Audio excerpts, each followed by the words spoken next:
In Western culture, whether you're a Christian or not, you're likely familiar with at least three key elements of the Jesus story. The one that we see here is the birth of Jesus that is celebrated on Christmas Day.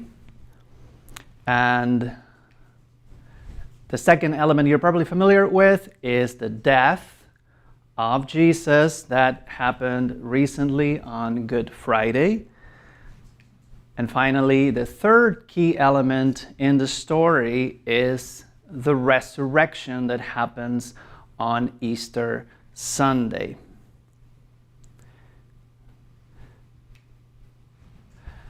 So Easter is one of the most, if not the most important celebration in Christianity. It celebrates the death, the passion, the death, and the resurrection of Christ. The name is probably derives from Easter, which is a name of the Norse word for the season of spring, or probably from a dawn goddess, the Anglo-Saxon goddess that Bede talks about.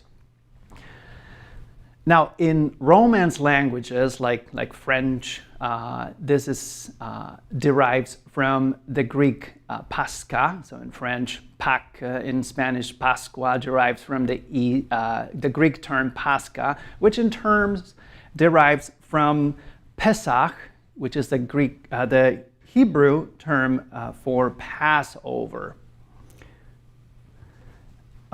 In this Jewish festival of Passover celebrates the exodus of Israel from their bondage in Egypt.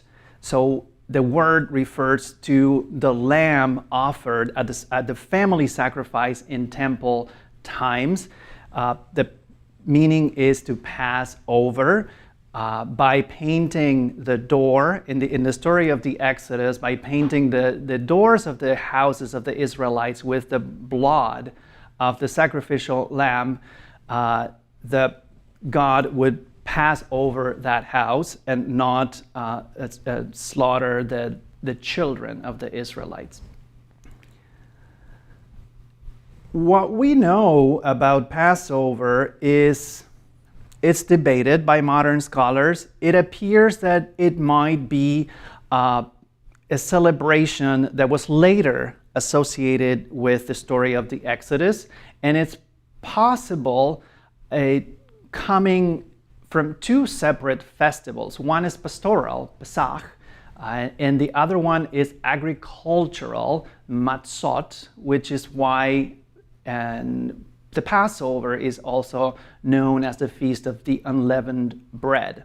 So these were later combined, and even some authors have this theory that it was originally a family, a ritual, a family practice. There was no state-mandated laws or any pilgrimage to Jerusalem associated with it.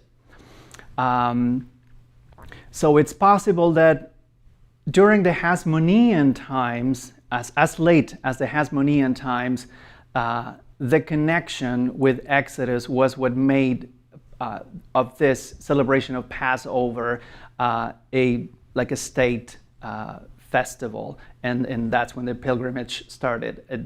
I think the first time we hear about in the archaeological record, we hear the talk about Passover comes from ostraca, so from broken pieces of pottery found in Elephantine, which was a Jewish colony in southern Egypt. And this ostraca mentions the celebration of Passover, but there's no indication that this was any kind of widespread celebration. It's only when we hear Josephus much later, talking about an incident that happens at the temple, at the Jerusalem temple, during the Passover celebrations, that we can get a sense that the Passover is a widespread celebration that is practiced across Israel.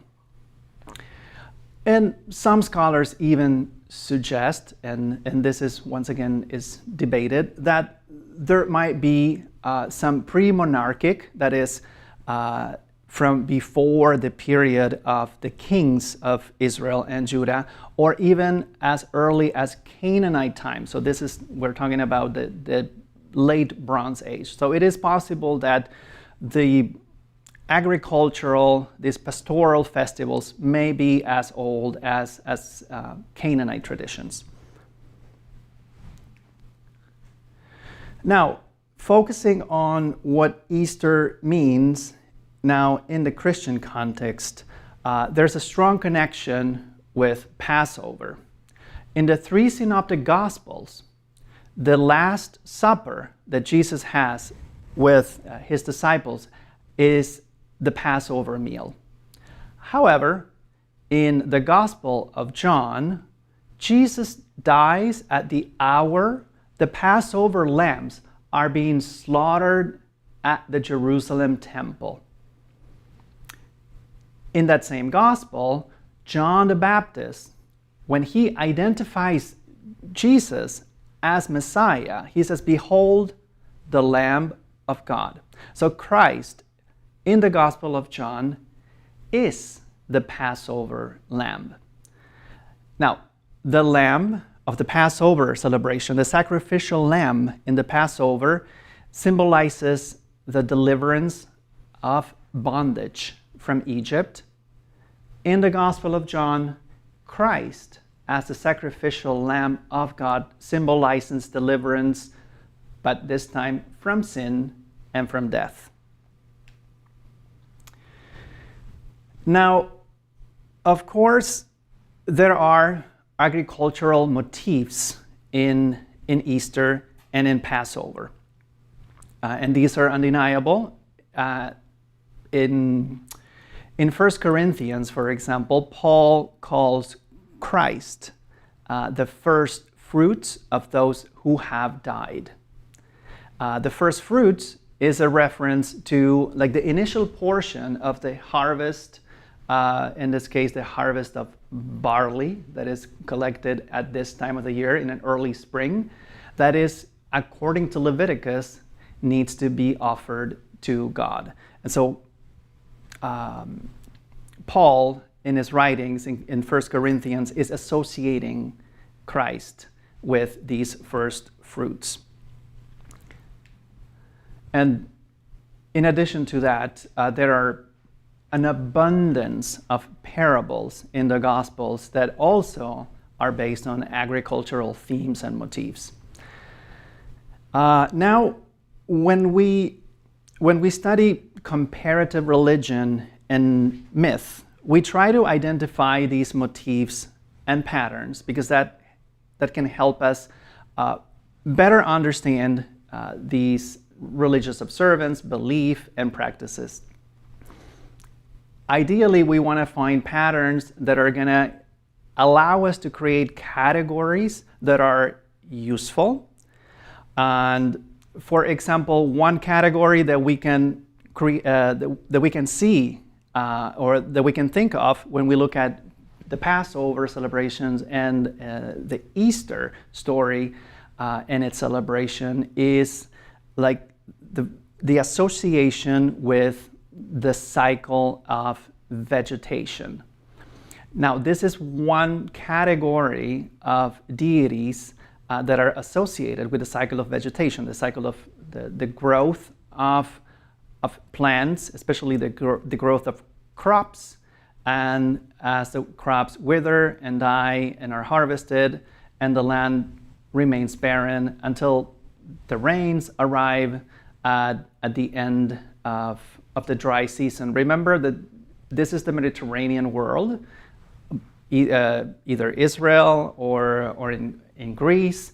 The summer is is a dry season, and it's usually associated with the death of vegetation. And it's only later in the year, in the fall, in Israel, I think it's around November, that the rains return, and with them, life sprouts once again. So there's a lot of deities in the whole Mediterranean world that are associated with this cycle. Now, these deities sometimes die, sometimes they disappear from the land, and when they do, all vegetation dies. And when they return, the crops sprout once again. So when we think of this category of vegetation deities, of fertility of the earth deities, do we or can we say that Jesus can be seen as one of these vegetation or fertility deities associating with this cycle? Well, social anthropologist, the Scottish anthropologist James Frazer certainly thought so. And in his book, The Golden Bough, that was first published in 1890, he proposed a category that he called the dying and rising gods. And he saw patterns in mythologies, in ancient practice, and in other reports that he was getting from travelers that at this time in the middle of the 19th century were bringing from all over the world where Europeans were setting foot. So he collects all this information, and he also looks at the Christian story, the Old Testament story, and he identifies what for him are patterns. With these patterns, he proposes this category. And what interests him about this is that he sees in the modern practice of Christianity symbols and practices that can be connected to very ancient, primitive, according to him, practices that predate civilization. And he talks at length of a few gods that he, according to him, belong in this category of dying and rising gods. These are Adonis, Attis, Osiris, Dionysus. He talks about Persephone, and to a lesser extent, he talks about Dumuzi and Baal. And we will go and we'll have a lot to say about these deities. But first, the question, once again, is Jesus a dying and rising God? Frazer seems to have this, or let's say Frazer is trying to prove through this work of the Golden Bough that he can connect the resurrection, the death and resurrection of Jesus with these ancient fertility cults, its mythology, and its practice. And he also tries to demonstrate that Easter, that all these Christian practices and celebrations associated with Easter, because they're celebrated in the spring, also parallel these fertility festivals that predate Christianity.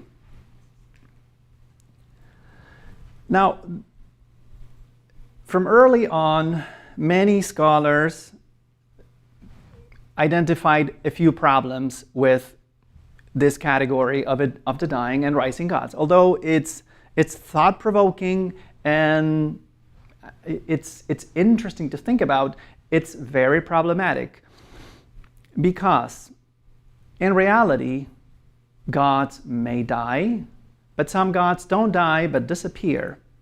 Some gods return, some gods never return. Some of these gods who die or disappear are not necessarily connected to seasonal cycles. And some of these gods also have theologies that are eschatological. So that means that they have linear consequences. There is no cycle. Something happens, and that's the end of what came before, and a new thing, a new era is inaugurated. And so that's why not all these gods that Frazer proposes are necessarily comfortably fitting in this category that he creates, that he proposes. So let's go through each one of these deities that he describes in the Golden Bough. One of the first ones that he dedicates a lot of attention to is Adonis. And this is a very interesting god with a very, very rich story, history, and mythology. For Frazer, this is the archetypal dying and rising god. The name Adonis is of Semitic etymology, Adon in Canaan. This word is related to the word Adonai in Hebrew. He was the ideal of male beauty, and he was the mortal lover of not one but two goddesses, Aphrodite and Persephone. And Adonis dies. In all versions of the myth, one way or another, he dies. The more standard version, and I'm sure that if you're familiar with classical mythology, you have heard different variations of this myth. The standard is that he gets gored by a wild boar on a hunting expedition. A boar that probably Ares sent because he was jealous that Aphrodite was hanging out with Adonis all day. As Aphrodite holds his dead body, she cries, and her tears and his blood, as they blend and fall on the ground, become the anemone flower, which is a very, very common flower in this part of the world. This is possibly an adaptation of Levantine myth. It's not clear if that is the case. Levantine, that means from the coast of Canaan, from the Levant. There's not a lot of additional information of the origin, but it's assumed that he is the Greek version of the god that Israel knew, that the Bible mentions as Tammuz, that is mentioned in Ezekiel as Tammuz. Ezekiel chapter A reports that the women are weeping the death of Tammuz at the gates of the Jerusalem temple. And for Ezekiel, that's an abomination. In turn, we know that Tammuz is the Hebrew name for Dumuzi, which is a Sumerian, Mesopotamian god. Now, the death of Adonis is bound to the cycle of vegetation. The story goes, he's got a very convoluted mythological literature associated to him that is not necessarily associated with the cult of Adonis.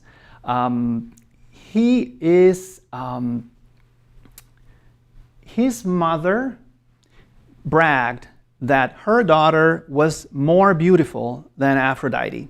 And so Aphrodite didn't like that, and she cursed his mother with lust for her own father. So what happens is the father was the king of the father, so that would be Adonis' grandfather, was the king of Cyprus, and his daughter, she is desperate for her father. She manages to have sex with her father when he was drunk, and of this, Adonis was conceived. When the king learned about this, he tried to kill his daughter. She was converted into the myrrh tree. Myrrha was her name. Now Aphrodite finds baby Adonis next to this tree, and she doesn't know what to do. She gives it to Persephone. Persephone, remember, at this point is the wife of Hades, who rules the underworld. So Persephone raises Adonis in the underworld. Adonis grows and becomes a very beautiful man. So both Aphrodite and Persephone fall in love with him.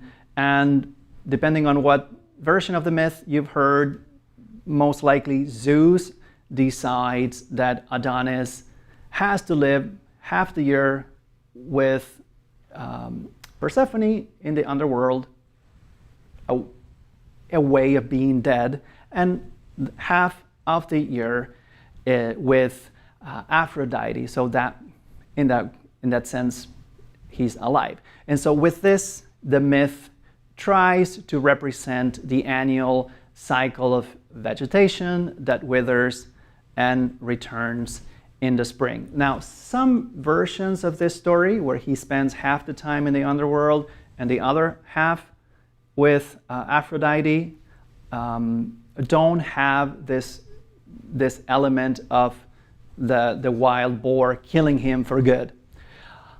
However, there's one, before that. We can say, according to that Adonis can be seen as a dying god if you follow the myth where he gets killed by a boar, or he is simply a disappearing and returning god, which is a different category, if you follow the myth where he spends half the year with each one of these two goddesses. So he either dies and disappears. But can we say that he rises from the death? Because when he returns after being in the underworld with Persephone, he's not really dead. There's only one surviving source that tells us that he rapes one of the many lovers of Zeus.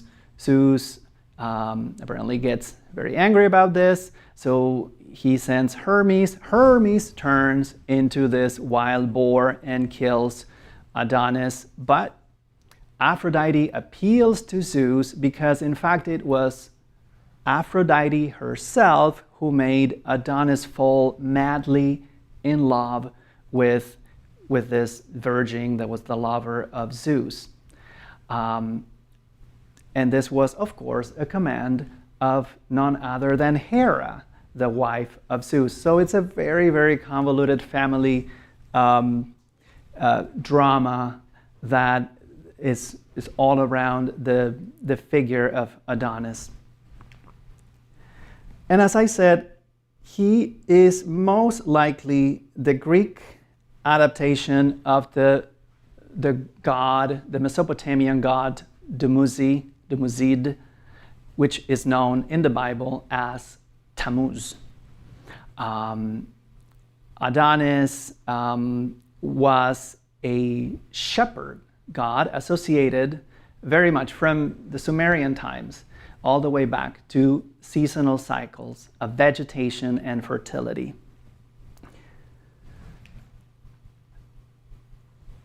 We don't have a lot of mythological literature about Dumuzi, other than his participation in the life of Inanna, or Inanna, the Sumerian name for Ishtar, or Astarte, as she was known in Canaan. Inanna's most famous quest is her descent to the underworld. She becomes the most powerful god, deity of the pantheon of Sumer, and she decides, well, now that I rule over the sky and over the earth, next thing, I have to rule over the underworld. She decides to go down to the underworld to conquer death. There's a very rich literary use of her getting rid one by one of all her regalia as she goes through the different gates of the underworld until she's completely naked and face to face with her sister Ereshkigal, who is the queen of the underworld. Well, Inanna doesn't conquer the underworld. Inanna, in fact, dies in the underworld, but a lot of demons help Inanna go back and exit the underworld. However, Ereshkigal imposes a condition. Someone has to substitute the Inanna. Now, Inanna learns that Dumuzi is actually happy that Inanna was dead, so she gets mad, she sends all these demons, and the demons trap Dumuzi and send him to the underworld, and Dumuzi is ritually mourned. And Dumuzi, the descent of Dumuzi is associated in the Mesopotamian region with the moment that the vegetation starts to wither in high summer. The next god that Frazer mentions, and this god, he only mentions Baal very briefly. We know a lot more about Baal now than in 1890 when Frazer published his work. Baal is a Canaanite god. Most of what we know about Baal comes from the Baal cycle that was discovered in Ugarit, which is a site in modern-day Syria. The inscriptions that we found, this story that we found in clay tablets date back to the late Bronze Age. So we're talking about, this is a different time period, many, many centuries before these other myths of Adonis. Baal, what we know is that he defeats Yam, which is the sea, which also is like the personification of chaos, of the primordial chaos. He tries to become the supreme god. At that point, the supreme god of the Canaanite pantheon was El, and with his consort Asherah. So to become supreme god, Baal must defeat all these primordial forces of nature, chaos and death. He's done with the sea, with Yam, and now he goes to conquer death. He must descend into the underworld, where he ritually dies, and the gods ritually mourn his death. So here's what we read in the Baal cycle. Baal must enter inside death, into his mouth like a dried olive. Baal, the conqueror, has died.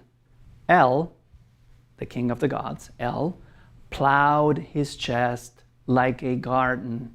Now here you see the agrarian motifs present here. Baal is dead. What will happen to the people?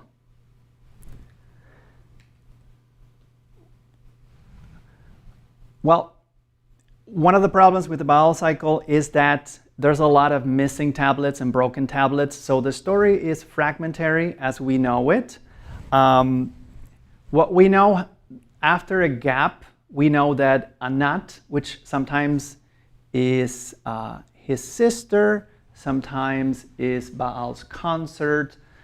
In this, for example, in this statue that we see here on screen, she is portrayed as a patroness of I think it's Pharaoh Ramesses II, because she was she became a very popular goddess in Egypt, and some think that it's probably associated with the incursion of the Hyksos in Egypt when the cult of Anat becomes very important in Egypt. So Anat, this goddess that is like a adolescent in Canaanite mythology, she is very much like a Minerva. She is an adolescent, unmarried, fierce woman. She is very violent, she is very dangerous, she is very scary. She goes, and in the underworld, she defeats Mot, death.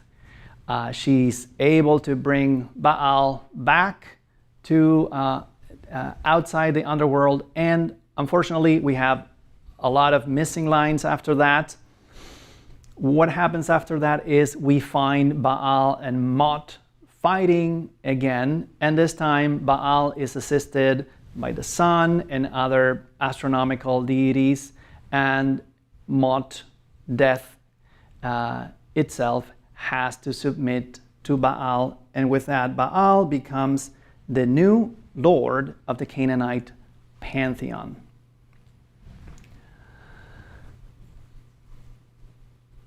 What we know about Baal and his cultic practice suggests that he dies in high summer when the dry season starts in this part of the world, and he is associated with the arrival of the storms. He is the rider of the clouds, is one of his epithets, one of his divine titles, rider of the clouds, a title that he shares with Yahweh, the God of Israel. He is reborn with the rains, and with it, the vegetation comes back to earth, representing the cycle of vegetation, representing the renewal of the food supply for the people. But Baal is more than that. And it's different from these other deities that we saw. He is more than a vegetation god. He is associated with other things, like the storm, and he is not subordinate to anyone. Baal becomes the head of the pantheon, as opposed to Adonis or Attis and other gods who are consorts of an important goddess. He is not a deified human. He's unlike the characters of Greek mythology. He's not human. He is always a god, and his victory over Mot and Yam has eschatological implications.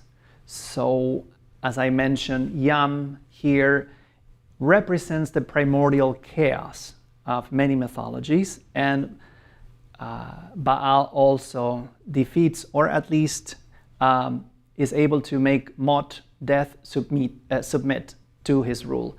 And you have to remember, think of the Levant. This is a very narrow stretch of fertile land where people can live in between the sea and the desert. So in between Yam and Mot. Mot is not only associated with death, but it's also associated with the desolation and barrenness of the desert. So Baal is ruling now not only here in this narrow piece of land that is where the Canaanites live, but Baal is now ruling over the whole world. And that is not associated necessarily with the cycle of vegetation. The next figure is Attis, who is a consort of Cybele, also known as the Magna Mater, which is an Anatolian goddess. She and Attis as well are associated, of course, with vegetation, with fertility. He is also known for self-castration. His priests were known in antiquity for having this ritual where they would self-castrate, because Attis did that, and so that's what his priests would do. He is driven mad by one goddess, again, like in the story of Adonis. There's always some goddess that for some reason or another drive these young, beautiful men mad, and in this case, he self-castrates, and in some stories of the myth, he dies, and in other stories, he is transformed into a tree. Just like in the case of Adonis, he's got literary mythology that narrates how he was born. Apparently, there was also an incident of self-castration. Before he was born, his mother eats of the fruit of a tree, maybe an almond or a pomegranate that grew out of the blood of a deity that self-castrated. So this is how, like, this whole, the mythology is writing circles around itself here.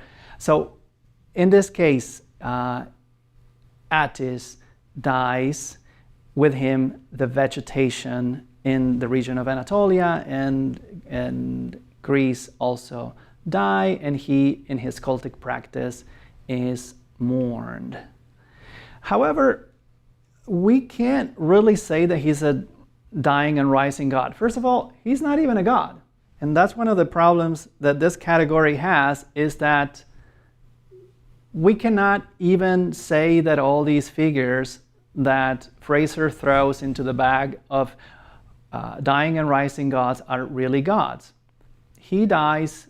There's no clear resurrection myth associated with him, only some interpretations of the cult of Attis may give us an idea that there's a resurrection. People mourn his death, and yes, at the end of any festival, there will be ritual rejoice, but it's not necessarily associated with any core myth that tells us that Attis resurrects, because in fact, what happens to him is that his body is preserved. So his body doesn't decompose. That's all that happens to him. He's somehow in a state in between life and dead. And the next god that Frazer dedicates quite a few chapters to is Osiris. Osiris, the Egyptian god of the dead. He's also associated with fertility and the afterlife, the hope for afterlife. We know that he is the consort of Isis and the father of Horus, and that his brother Set murdered him and just dismembered him and scattered his body. Isis is able to reassemble all the pieces of the body of Osiris, except, of course, his penis. So the phallus is missing, so she has to get a wooden phallus, and this is how Osiris has to is fully reassembled now. In this condition, he is able somehow to impregnate Isis, and this is how Horus is conceived.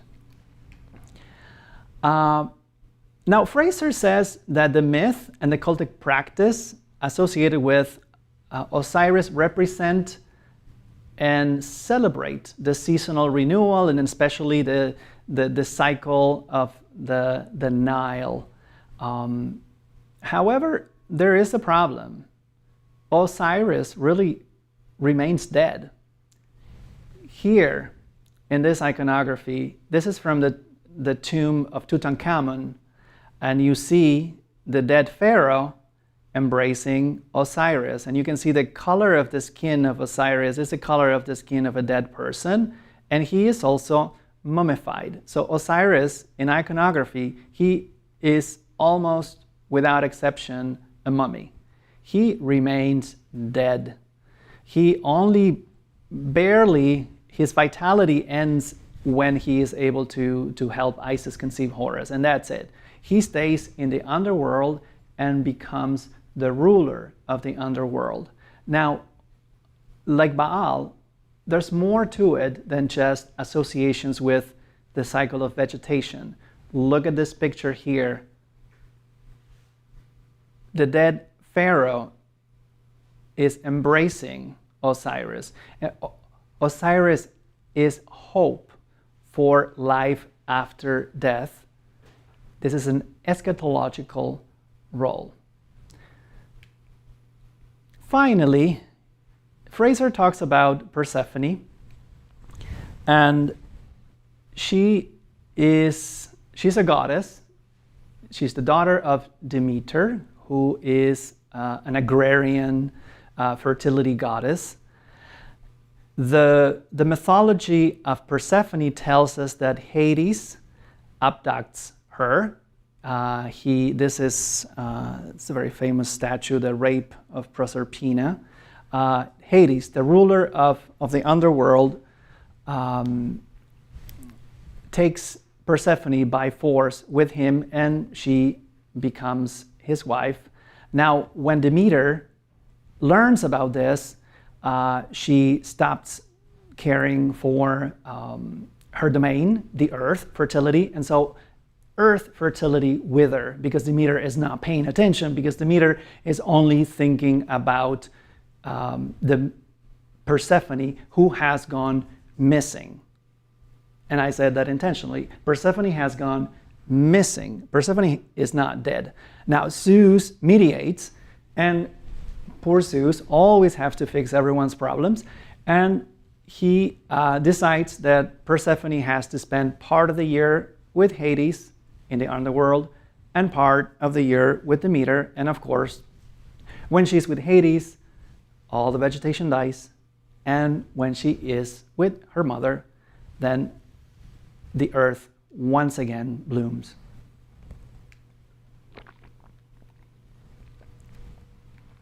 One of the reasons Frazer is interested in Persephone is that she's associated with the Eleusinian mysteries. However, these mysteries are not, once again, just concerned with seasonal cycles. There's hopes for an afterlife associated with them. And scholar H.S. Vernal tells us that there's also social order implications here. He says that Persephone's myth relates more to social order and marriage norms, reflecting the transition of a maiden into a wife in this very patriarchal society. So this myth is much more about social norms and the place of women in society, in this society, than to vegetation cycles.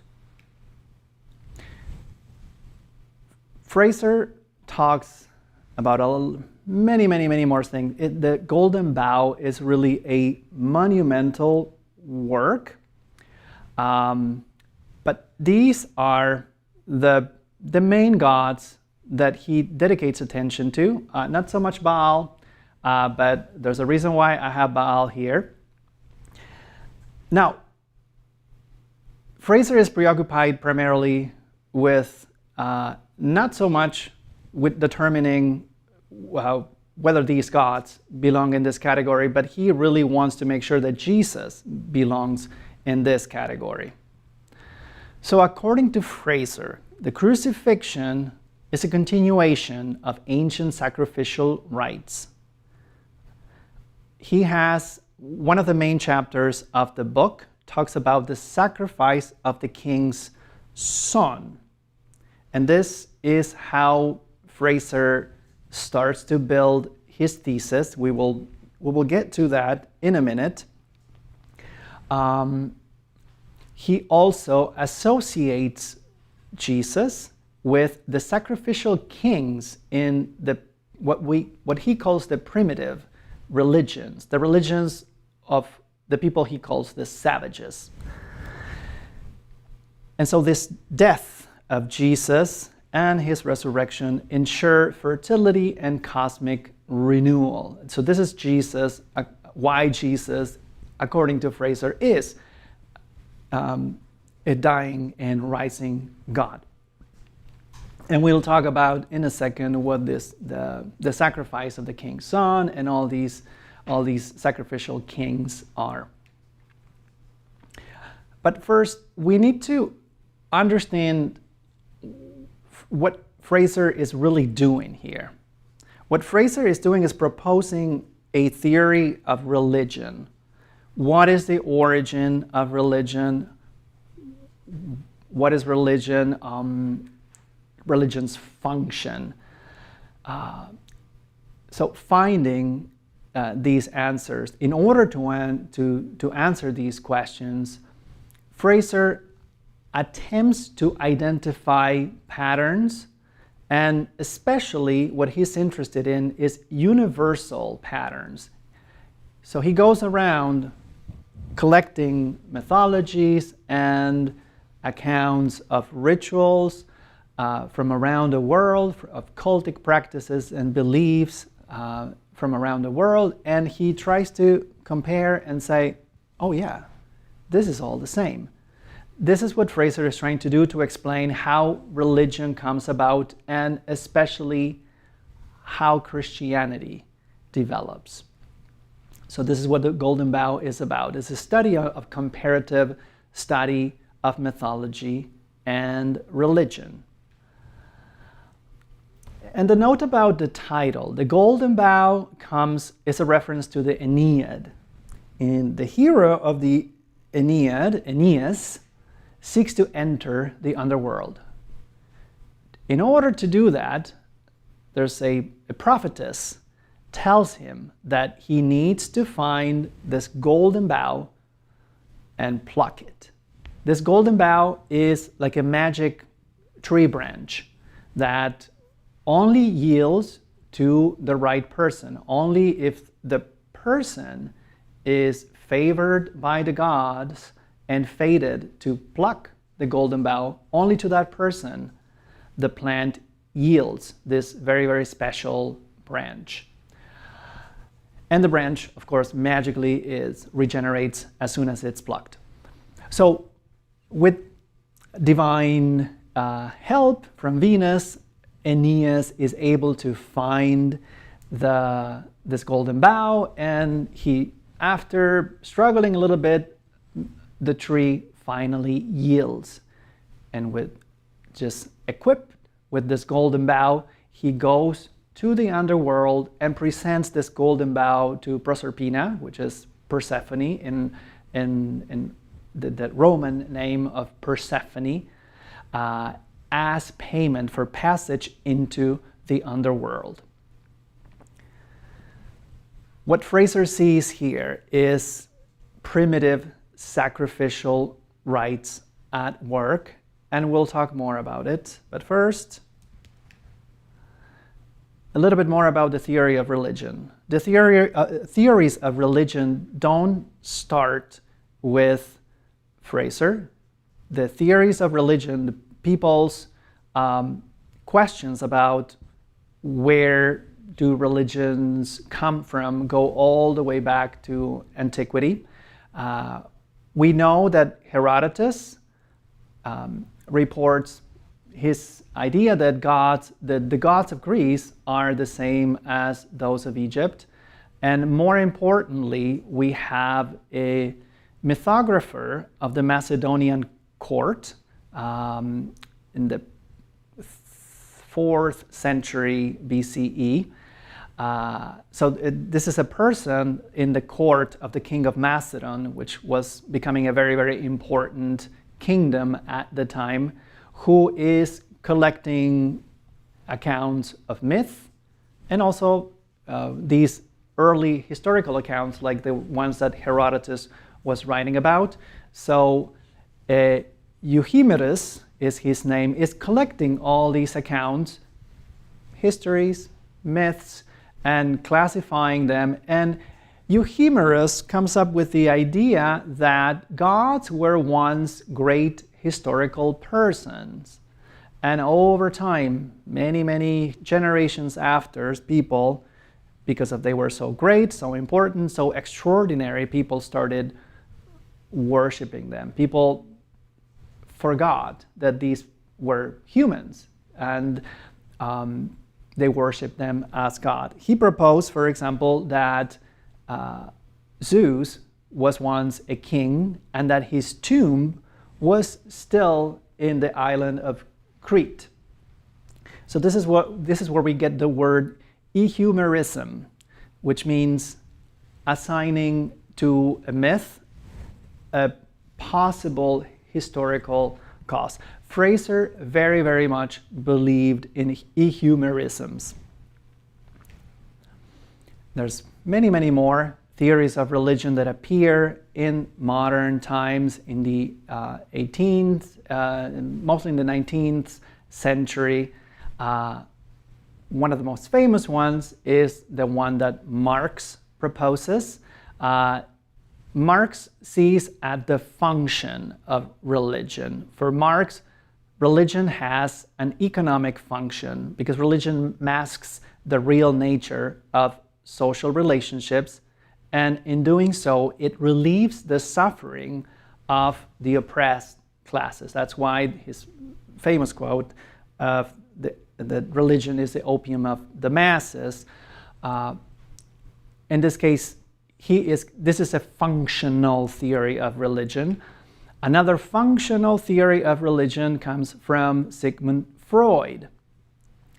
Of course, for him, it has a psychological function because religion for him is an illusion that is a response to repression of the desires of the id, these uncontrollable basic impulses and desires that we all have from our childhood that we need to learn to repress, that the superego tells us that we need to repress to be able to live in society. And from that, Freud says this is a function of religion, to make sure that we can repress all these impulses so that we can live in society together.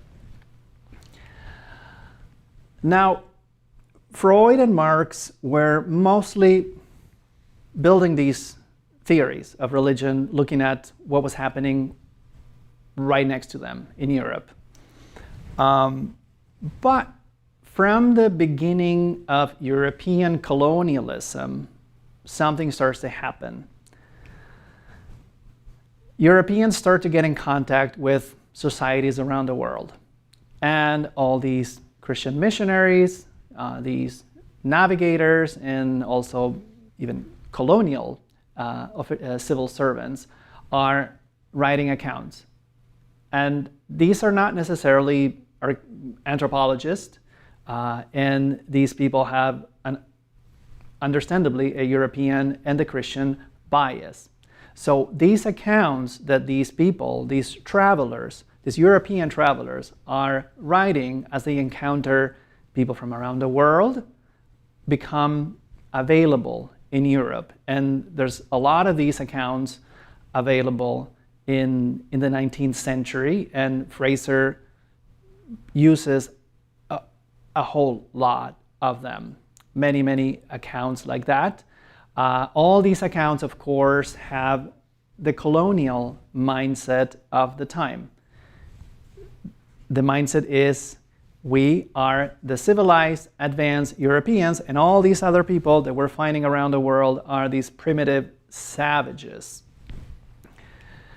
So this is what people like Emil Durkheim is reading as he proposes a theory of religion that is based on a social function. He really likes the idea of these totemism that European travelers who travel in the interior of Australia, and also those who are making contact with North American nations, First Nations, are this cultic practice of totemism.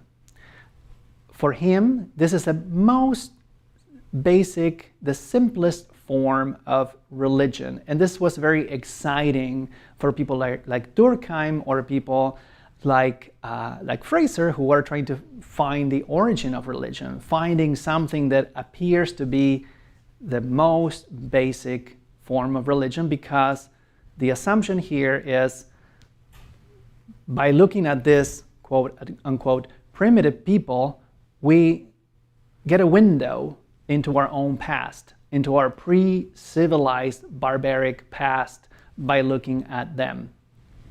So Durkheim says these rituals help create social cohesion. He was a sociologist, so for him, the function of religion is social. Religion builds group cohesion. Now, Frazer has a different kind of function. He's not necessarily a theory. He's not concerned about function. What Frazer is interested in is what religion means, especially what it means to people.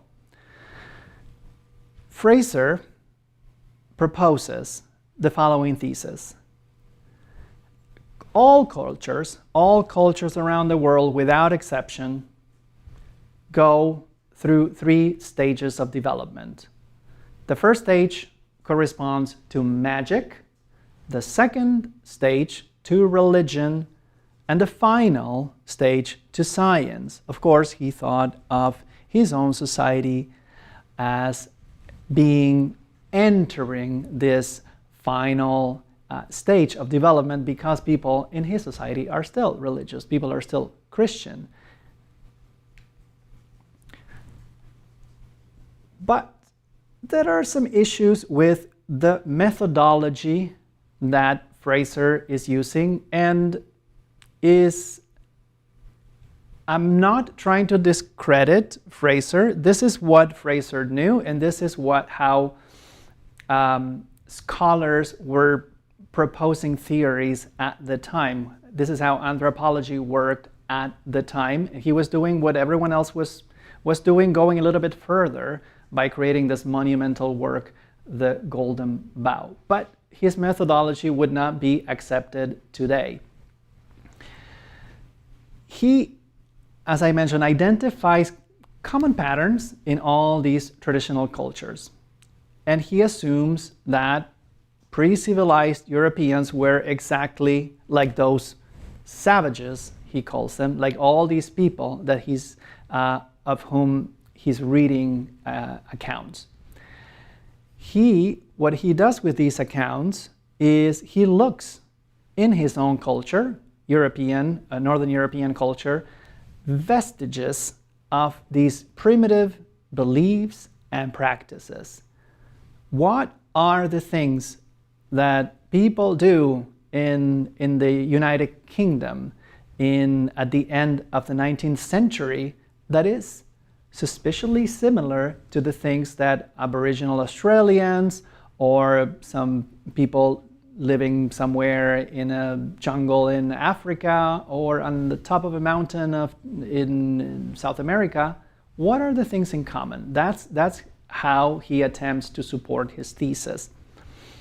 He uses these accounts, and he also uses ancient myth and accounts of ancient cultic practices, and of course he uses the Bible.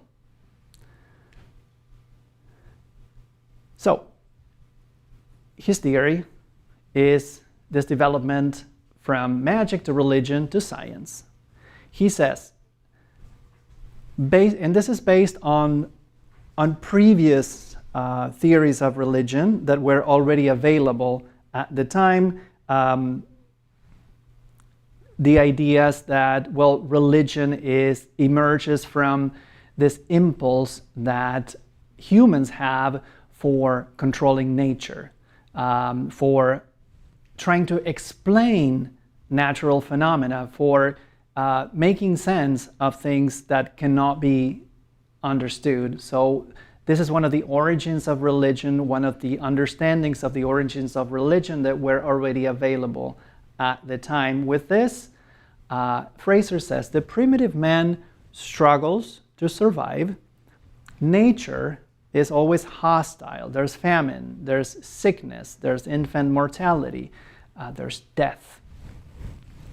So magic for the primitive man is the attempt to influence the natural world with some kind of trick, some incantation, some formula, and religion is the next step, because once people realize, all these magic tricks don't really work, we can't trust this anymore.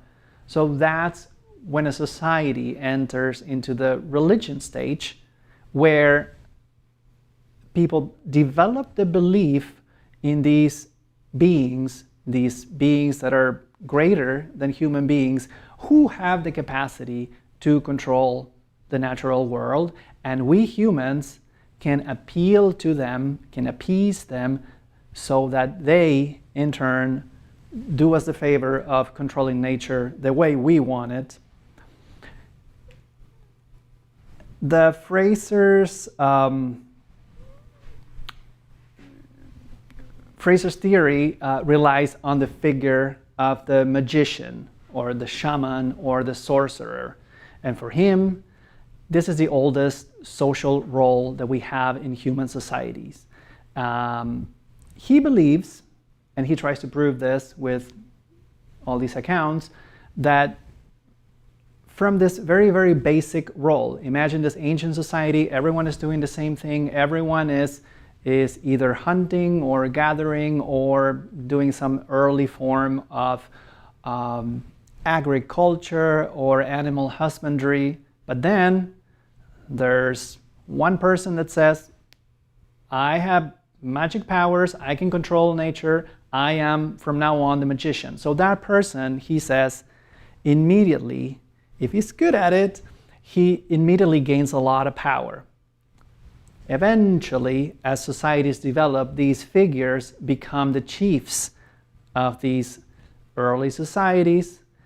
As these societies develop even more, and when magic doesn't always work, these beliefs and these systems develop into religions. Once we have religion, we have the institution of the sacred king, he thinks, that is developed. And these sacred kings are humans that, in a way, represent gods here on earth. And the best examples, he said, that we have of that, of course, are the pharaohs, the kings of Egypt, and he also mentions the Inca, the kings of Peru.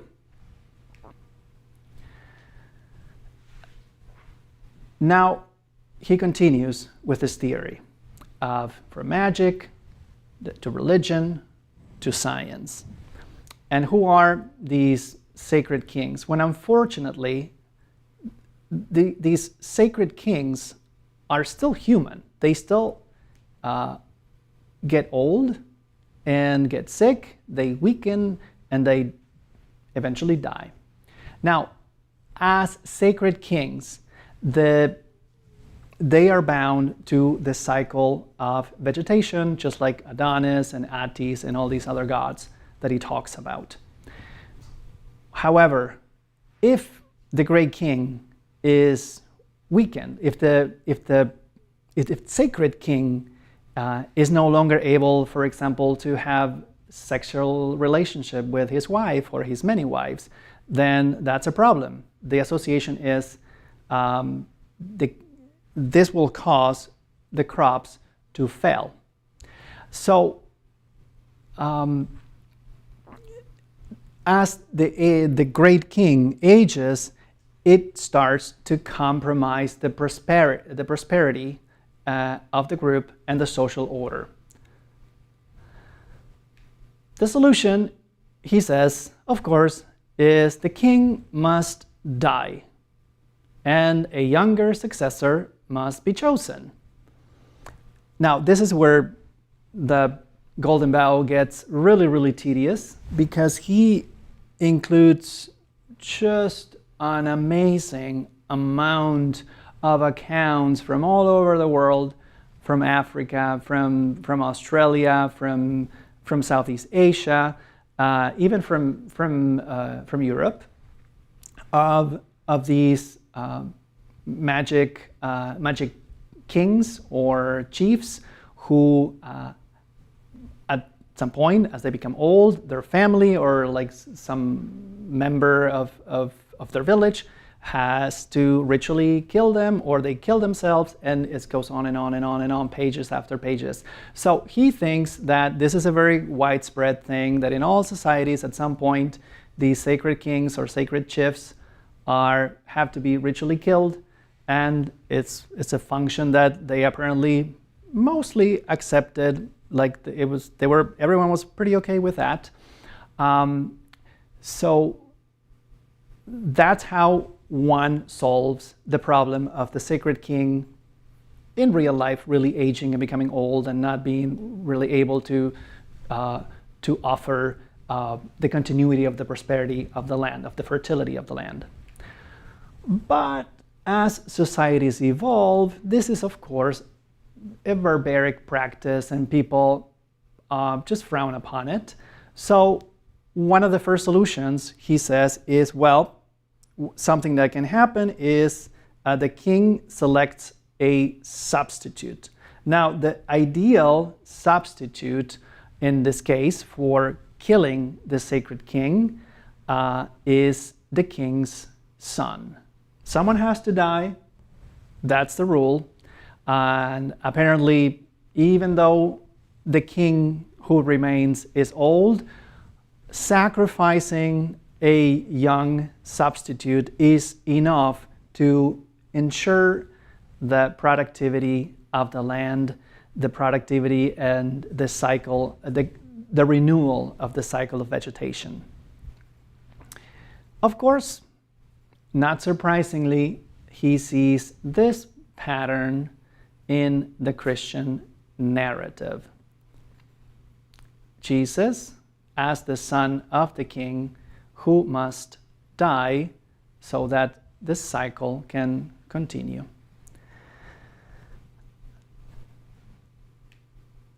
And here is where he shows this ehumerism, his tendency to think that in myth there's always a core of historicity. He mentions an account of Odin, of the Norse king Odin, who at some point is expelled from the council of the Norse gods, and he has to be out of the council for 10 years. In the meantime, there's a substitute. A younger deity is ruling as if he were Odin for 10 years. And he finds an account of some king of Sweden who slaughtered 9 of his sons as a ritual sacrifice to ensure the fertility of the land, and is finally, when he tries to kill the 10th of his sons to ensure 1 more year of productivity, the people of Sweden stopped this king from slaughtering his last living son. And he, in Frazer's mind, of course, there's a connection between this king of Sweden who kills 9 of his sons and the story of Odin, the myth of Odin being expelled from the council for 10 years.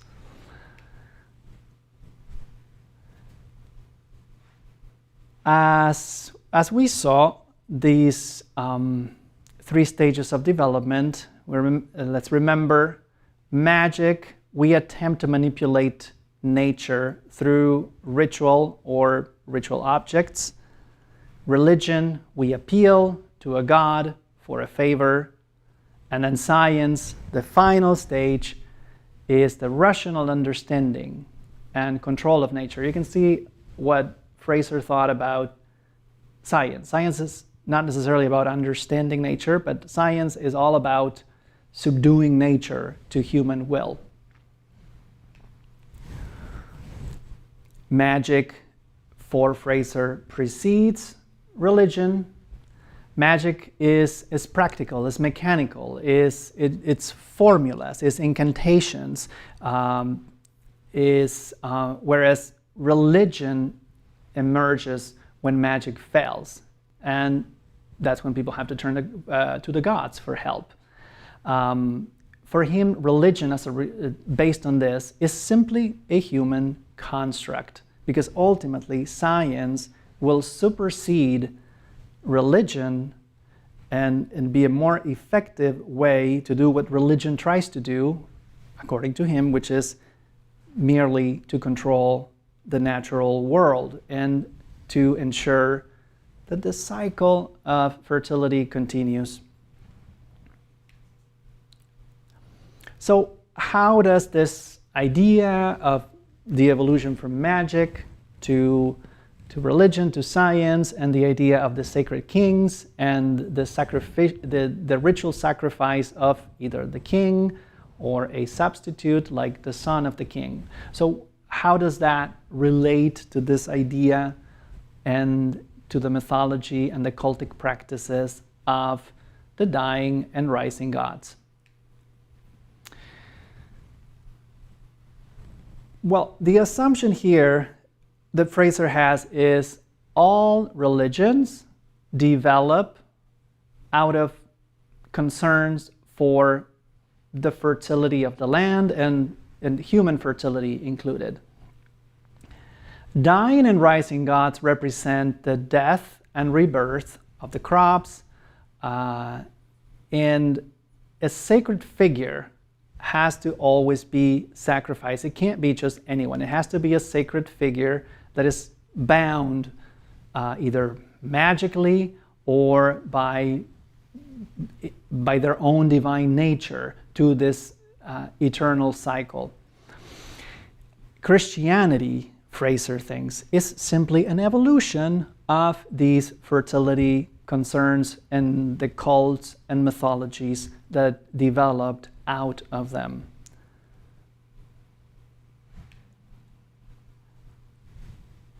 And we mentioned there are methodological issues with Frazer's theory, and now we start to dismantle the theory and see why it really doesn't work, and a lot of people, a lot of scholars since the middle of the 20th century have seen a lot of problems with it. First of all, the assumptions that we mentioned.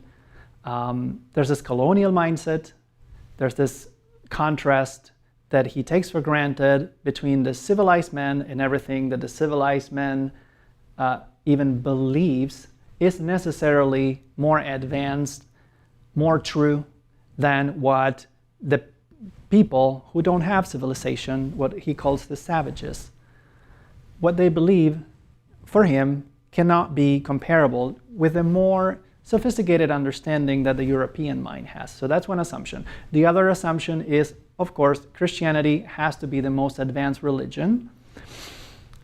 And many more assumptions about religions, like, for example, monotheism is necessarily an evolution of polytheism. So anytime you encounter a culture that has only one God, well, naturally he assumes that culture at some point had many gods, and in turn, in the past, that culture probably was only like an animistic culture. Well, in fact, the reality, we know that doesn't work that way. Sometimes cultures start monotheistic and then all of a sudden have a few gods and then have many gods. In fact, many ancient societies, the more complex and the more territorial extent they achieve, the more gods they add to their pantheons.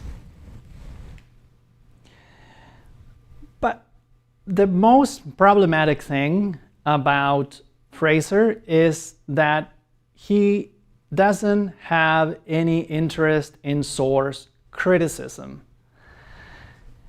This is something that if you watch Center Place lectures, we do all the time when we talk about any topics that have to do with the Bible. When we try to read the texts, these ancient texts, we try to make sure we understand the text in context. Who's the author? Can we trust this account as historical, or what is really going on? We look at the language, we look at many sources, because sometimes the same Bible passage has, there's more than one manuscript that is available, and so sometimes all these manuscripts don't match. The manuscripts sometimes don't tell the same story. So there's many forms of doing source criticism. Frazer doesn't do any source criticism at all, considering that he doesn't do any field work either. So everything, he builds his whole theory based on accounts that he's able to get, and also even hearsay. And these accounts are not written by experts. These accounts are by missionaries or explorers, civil servants. Sometimes he even doesn't mention, so he mentions, for example, let's say a tribe. Oh, the people, the such and such people does this, and they believe in that, and then they do this, and they kill their chief, but he doesn't say where he got that information. He doesn't say where this tribe really is. He doesn't say if this is a contemporary group or if this is something that happened in the past. So he gives he gives these accounts in a vacuum, and he takes them at face value. He is willing to say that he wish we knew more about the Aztecs. He knows that there's more about the Aztecs, but he nevertheless is not shy about coming to conclusions about them. In doing so, in reading all these accounts, he's also imposing Christian and Western terms and roles and categories on these accounts. For example, if he sees that in some kind of account that he gets from Australia, there's a cultic practice that involves water, he says, of course, this is baptism. And from that moment on, he calls that practice baptism. And so this is how Frazer's methodology is quite problematic for modern standards. He also does a lot of cherry picking. Cherry picking is you choose only the evidence that serves your thesis, which is something that unfortunately modern scholars also do quite often. So he is going to use, as we know, there's no canon on classical mythology. There's many versions of the myths. These accounts are written over the course of many centuries by different authors in different places, and there isn't an official, like in the case of Christianity, which is what he's used to, there isn't one canonical version. So of all these possible stories associated with all these different gods, he will choose the one that serves his thesis, not the others. Sometimes the myth itself doesn't really help the story. In that case, he uses what he knows about cultic practice or vice versa. One example that we will talk about in a minute is the cultic practice associated with Adonis, the Adonia.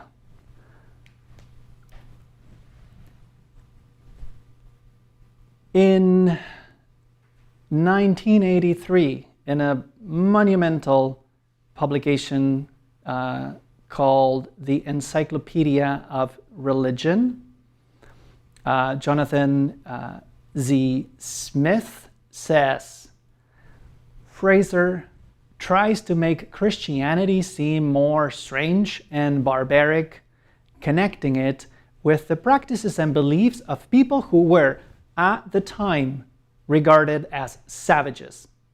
Frazer uses that word a lot. And thus propose science was an evolution of this intermediate stage that Christianity represents. This is not a rock star, but this is a historian of religion by the name of Jonathan Z. Smith. In his article, Dying and Rising Gods, in this Encyclopedia of Religion published in 1987, he wrote the definitive refutation of Frazer's theory, of Frazer's category of the dying and rising gods. So we will see what Jonathan Smith has to say about this each one of these gods and of Frazer's theory in general. So first of all, he tries to figure out what really is a dying and rising God, because Frazer, this is a category that is so vague that it's hard to really tell what Frazer really talks about. So Smith narrows it down to young male figures found in agrarian societies, primarily in the Mediterranean. They're often associated with a great goddess and sometimes associated to the institution of sacred kingship.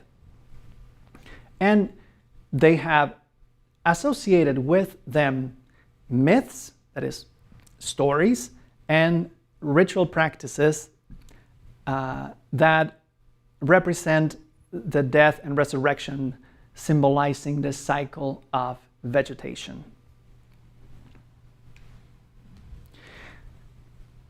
Smith goes one by one all these gods and trying to understand to what extent all these different gods really fit within this definition of dying and rising God. He notes immediately that there is no clear resurrection myth associated with Adonis.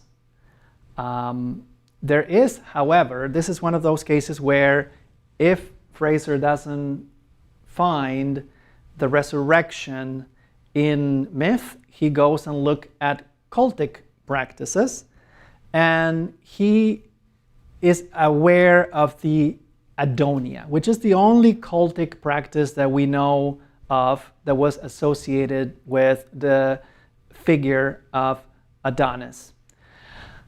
This is a very interesting and unusual celebration that happened in Athens.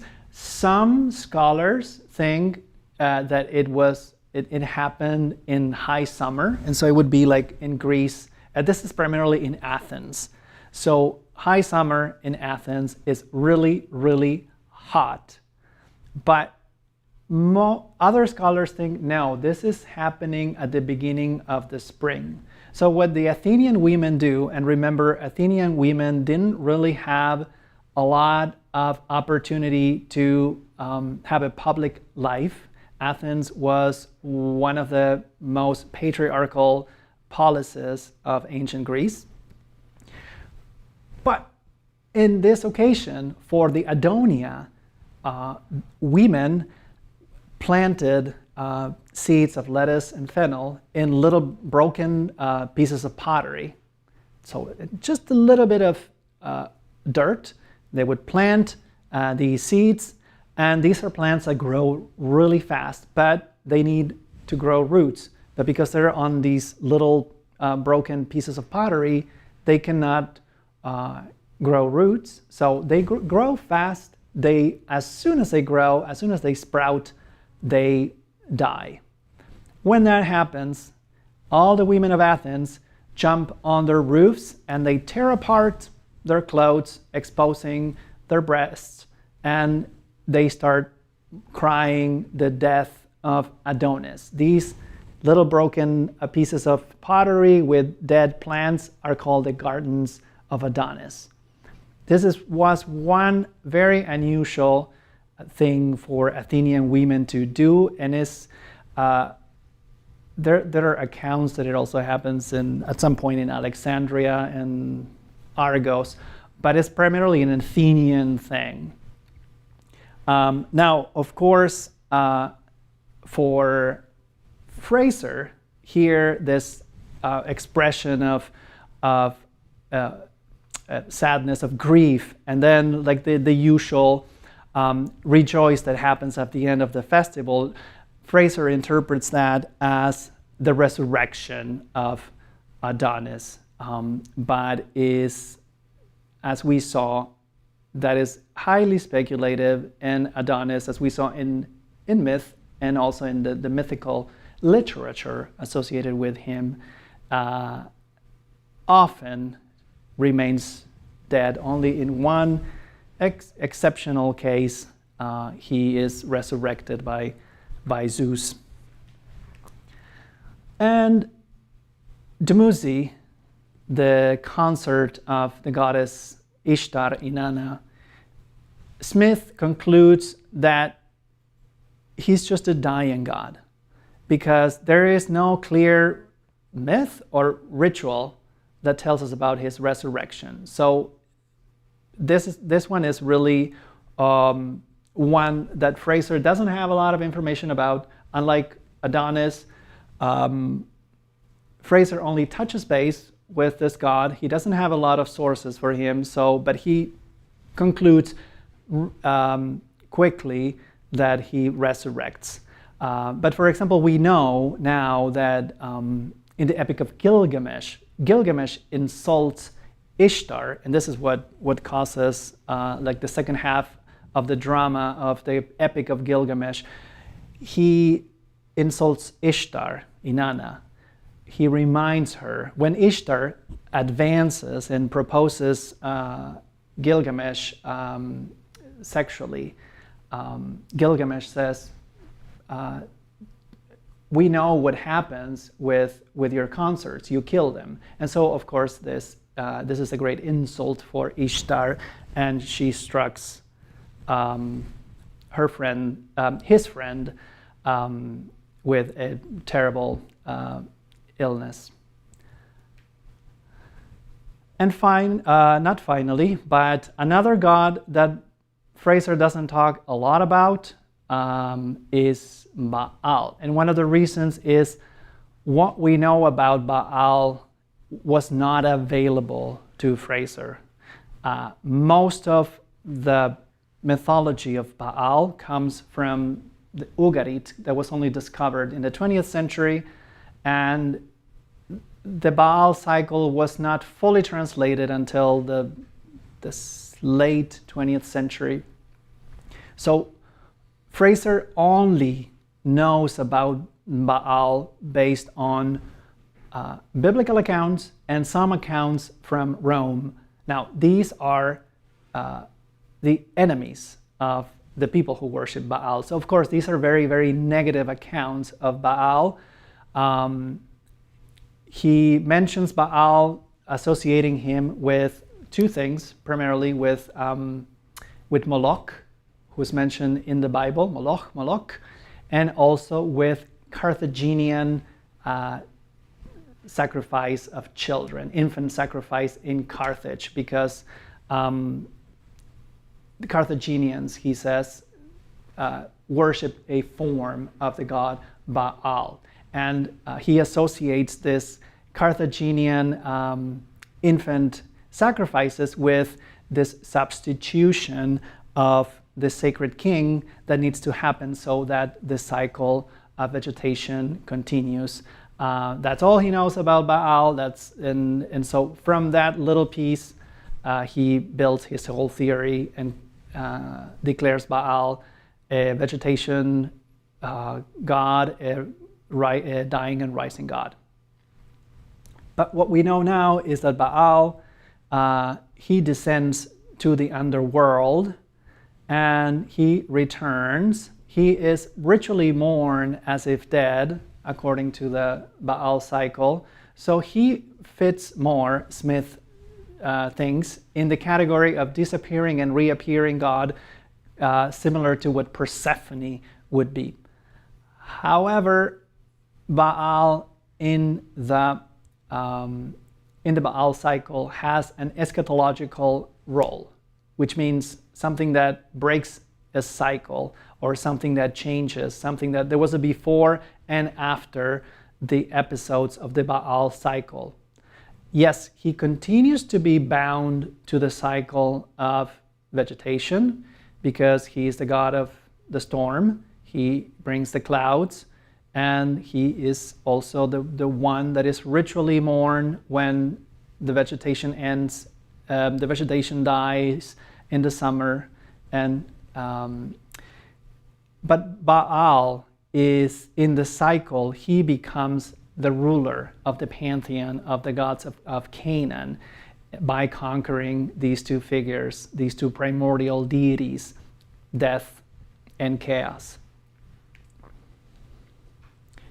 Attis, turns out, and this is one of the main problems with the category that Frazer proposes, Attis is not really a god, and there's no real reason to think that he was either deified, because there's no sense in the mythology that he's really resurrected.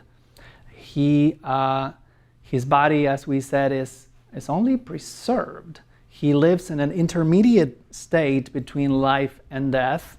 Now, there might be some hints of an idea of resurrection, once again, because in these festivals that were associated with the worship of Attis, at the end, apparently, there was something called like the Day of Rejoice that happened at the end of the festival. But this is really questionable, because this is something that ancient sources don't talk about, that there was like a happy ending to this story of Attis. Some Christian authors later start writing about that. But in ancient sources, contemporary sources, there is no indication that the people who worship Attis believed that he was resurrected at the end of the festival, very much like Jesus resurrects on Easter Day. That's what Frazer is trying to prove, and that's why he imposes the Jesus story on Attis. And as we saw, Osiris does not rise. He is dead, and he remains dead, and his death is not something that is necessarily conceived as happening every year. He's always mummified. He rules the underworld. The myth and rituals associated with Osiris not necessarily are concerned with the fertility of the land, but with the message that there is hope of an afterlife, that there is life for the dead, as we see in the hopes of Tutankhamun here, embracing him in his tomb. And, well, Smith doesn't talk about Persephone, but it's very easy to see that she doesn't even fit in the category, because she is not male. She is a goddess, and there's absolutely no sacrifice or ritual killing that takes place in the story of Persephone. Even though Frazer talks a lot about Persephone, but Persephone is abducted, that's all. She's not really dead. She disappears, and she has to spend half of the year with her husband and half of the year with her mother, which, as we saw, has certain connections with the role of women in ancient Greek society. And there's more, finally. There's a little bit of an irony in Frazer choosing the Golden Bough as the title of the book that presents his theory, his thesis, and the whole category of rising and dying gods. So here's Frazer's thesis in relationship to the Golden Bough from the Aeneid. So access to the underworld requires death. Gods who die and rise represent the vegetation cycle. Now, in the story of Aeneas, Aeneas is alive. His father is already dead. So who's dying? Well, for Frazer, the Golden Bough, this magic branch, is symbolizing the sacrificial king. The Golden Bough, this branch, is a symbol of the sacrificial kingship and the ritual death that needs to happen. Frazer, that's his interpretation of the story of Aeneas, because the bough yields to the next king, supposedly. But Aeneas is not dead. Virgil in the Aeneid is very explicit, telling us that Aeneas is vivus. He's alive among the shades. Aeneas is not like all these other shades, all these other beings in the underworld. Aeneas is alive. Frazer reads into this magic tree, this magic branch, his own idea of sacrificial sacred kingship. This is something that we often do, those of us who read ancient text, and we bring all our assumptions and our understandings. We read into the text our own knowledge, our own expectations, our own biases. So this is what Frazer is doing. The tree branch functions as the old king that has to die. That's why it yields to Aeneas. Aeneas as the next king, the younger king. However, the prophecy that Aeneas' father gives to Aeneas, shares with Aeneas, is that he will find a new people. So Aeneas is not going to be the new king, but the founder of Rome. The king of Rome is going to be Romulus, not Aeneas. So there's not really a sacred replacement, a substitution associated with any kingship here. And there's also in the Aeneid, I mean, with the exception of the branch itself, and perhaps Persephone, there's absolutely no connection with the seasonal fertility and the death and rebirth of vegetation. Absolutely no connection to that. Now, yes, the category is problematic. The dying and rising gods is not a very useful category because it's too vague to use it for anything, because according to Frazer, any god could be a dying and rising god, but as we saw, really not. And we know that his methodology was flawed. But okay, let's assume that there is such a thing, a dying and rising god. Can we say that Christ is a dying and rising god? Can we agree with Frazer's interpretation? So, as we saw, Smith dismantled this category because it oversimplifies very diverse myths and accounts and religions from around the world, conflating ritual with narrative. This is something that a lot of anthropologists and scholars of religion used to do in the 19th century. They didn't understand the difference between, in general, Frazer definitely didn't understand the difference between core myth that is associated with ritual practice of a god, of a goddess, and then the mythical literature that develops that is not necessarily associated with the deity by those who worship the deity. So all these additional stories, like the birth of Adonis or the birth of Attis, or all these additional stories that later writers compose based on this core myth, those don't necessarily connect with the ritual, with the original myth. And Frazer does not understand that difference. So this is one of the things that Smith points out.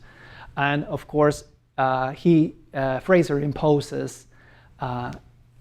tries to impose a Christian Western pattern and understanding and categories on local variations, on particularities of any local cultures that he is able to learn about. But if we follow Frazer's expectations, we could say that Jesus partially fits into the category of dying and rising God.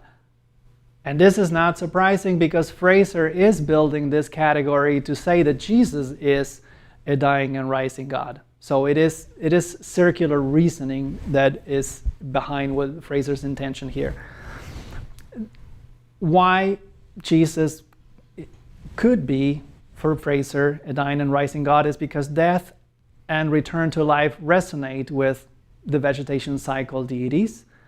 That's something that we could say, yes, the theme is there's something in common with some of these other deities.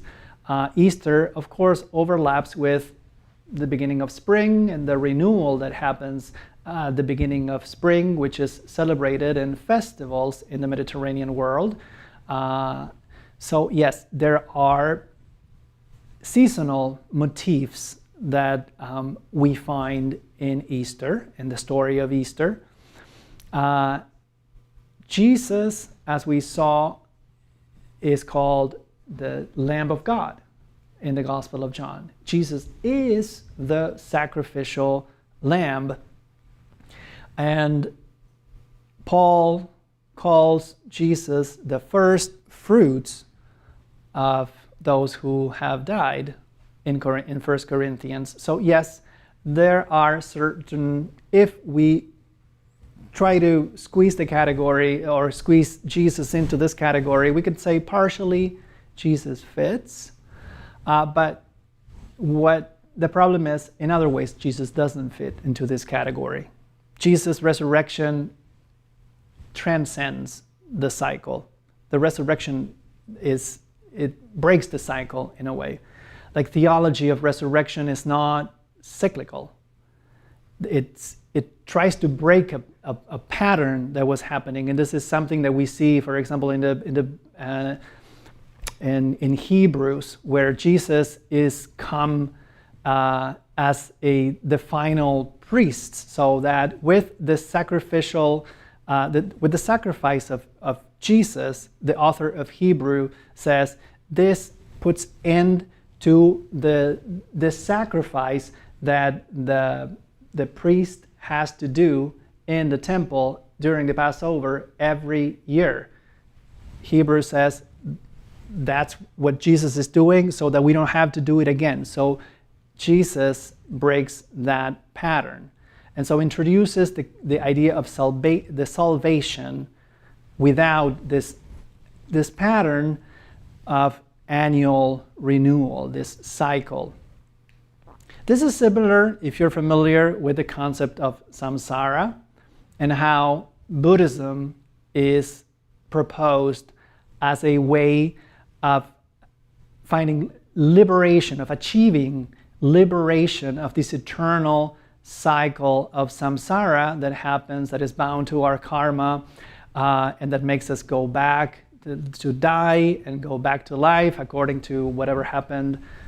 The accumulated karma is going to determine how we are reborn in our next life. In a way, Buddhism, in some forms of Buddhism, is proposed as a way of breaking that pattern. This is what's happening here. Jesus' resurrection points to an eschatological liberation. Jesus, or let's say life in Christ, is the new life that the New Testament is proposing.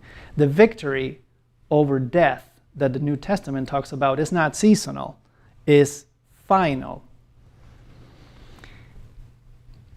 Now, final question, and this is the question of the lecture. Is Christ different from all the other dying and rising gods?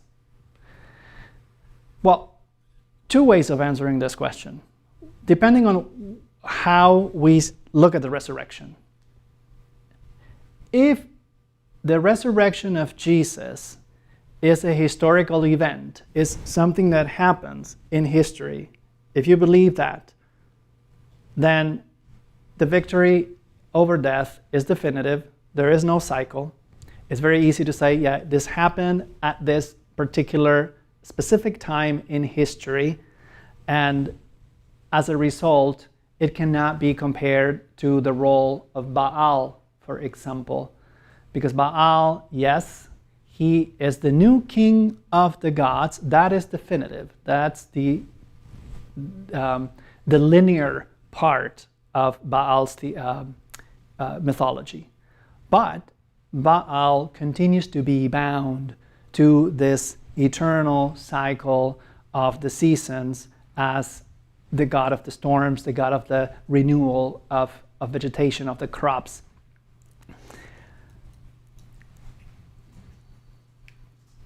But we can also look at the resurrection as an ongoing event, not a historical event that happened once in a particular time and in a particular place, but the resurrection in a more spiritual, in a more theological way of understanding it as an ongoing event, symbolizing, in this case, God's creative power. And we talked about the Gospel of John. Remember that in the Gospel of John, who calls Jesus the Lamb of God, the Christ is at the beginning. In John 1, in the beginning, the Word of God, the Logos, the Christ, was with God, and the world comes into being through the Logos, through the Christ. So there's the creative power of God is symbolized in this ongoing, in the resurrection as an ongoing event.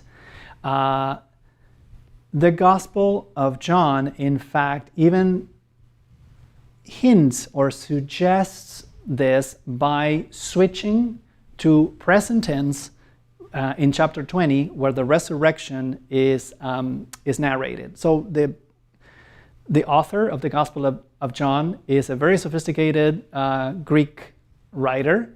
He uses the Greek language just masterfully. So there isn't any doubt that he very much knows how to conjugate Greek. He's using the past to talk about other events that were happening. But when we get to the account of the resurrection, he says that Mary, in the resurrection, she comes to the tomb. And the tomb is empty, and she sees the gardener, and she does not recognize the gardener, and the gardener, this stranger, speaks to her.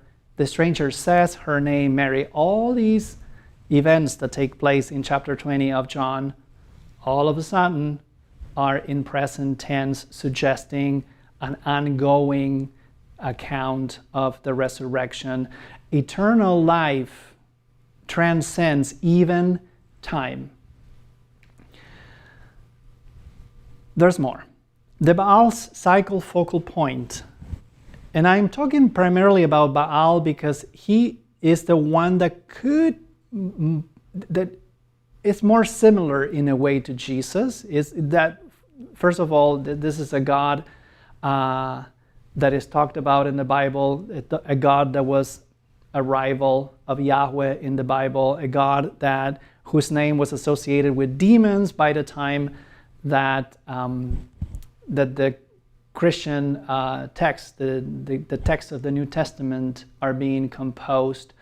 It's a God of that has a history of worship in that same region where Israel is, the region of Canaan, and is the one God that it has these features that are not only bound to the worship, to the cycle of vegetation. So Baal's, the focal point in the Baal cycle, which is where we get all this information about Baal, is he wants to rise to supremacy in the Canaanite pantheon. When we start, the traditional supreme god, the creator god of the Canaanite pantheon, is the god El. El is the creator. He lives on a mountain. He's an old man with a long white beard. He's an old god. His consort is Asherah, and they are the rulers. They are the royalty of the Canaanite pantheon. They have like the 70 sons and daughters. These are the sons of El. This is the pantheon. Baal is a little bit of an outsider. And Baal now comes, and through this saga of the Baal cycle, he becomes the ruler of this pantheon. That is one of the focal points of the Baal cycle. But the New Testament is quite the opposite, presents Jesus as and the Christ as quite the opposite. The New Testament is not necessarily concerned with these hierarchies that mimic human hierarchies of power. On the contrary, the New Testament rejects these hierarchies with very famous phrases that are in several of the Gospels, like the smallest shall be the great or the greatest, depending on the translation. The last shall be first. So Christ also doesn't replace the Creator God. Baal replaces the older God. Christ, turns out, and the Creator are the same God. So very different. There's a lot of interesting differences between Baal and Christ. And this is not a fringe idea, this idea that the resurrection is an ongoing event. Very, very prominent 20th century theologians like Bultmann, like Tillich, and others have proposed these understandings of this way of interpreting the resurrection not as a historical event, or necessarily, not that they're denying that there was a historical event. They don't say that. But they propose that the resurrection is ongoing. And in a way, by doing that, what they're doing is demythologizing the resurrection. We're no longer concerned about the myth. We're no longer concerned about whether or not this was a historical event. Instead, this is a symbol of the human encounter with the divine that happens through the living Christ that we become aware of. So we awaken to an ultimate reality that brings a new life. This is the concept. This is how we can see how Christ differs, how Christ becomes a more transcendental, the role of Christ is more transcendental, more not bound to a cycle as compared to the other gods. And I believe that we made it through. Thanks so much for staying with us. And I believe that we might have your questions and ideas that Mike has collected. And if you haven't, well, this is the time to put your questions in the chat. I'm going to have a glass of water. I can see why John always does this. And I have to tell you, folks, I've been missing the chat tonight. I'm really eager to know what you've been talking about. Okay, thanks first to those of you who have offered super chats tonight. Thank you for supporting our channel with your donation. Thank you, Crimson90. Thank you, JM. Thank you, Fire Ever Leaving, Dave Anderson, Bob Wood, Kelly Higgins, Normative, Samuel Penrod, Certified Genius, and Zorak 1997. Thank you so much for helping us continue to produce these lectures. And please don't forget to give a like if you haven't, and welcome to those of you who have just joined us. Okay, I'm glad we have tonight Winston Barquez. Actually, it's Wednesday already for you in the Philippines. Welcome. And Winston says, is it correct to say that the synoptic Jesus ate the Passover on Thursday, but the Johannine Jesus ate the Passover on Wednesday? Let me think about it. So the Last Supper in all Gospels is on Thursday. So the synoptics, this is a Passover meal in the synoptics. But in John, is not a Passover meal because the Thursday is the day of preparation for the Passover in John. So it's like it can take place on different times, on different days of the week, depending on what year it is. So it's not fixed. The Passover is calculated with the cycles of the moon, so it can fall on different days.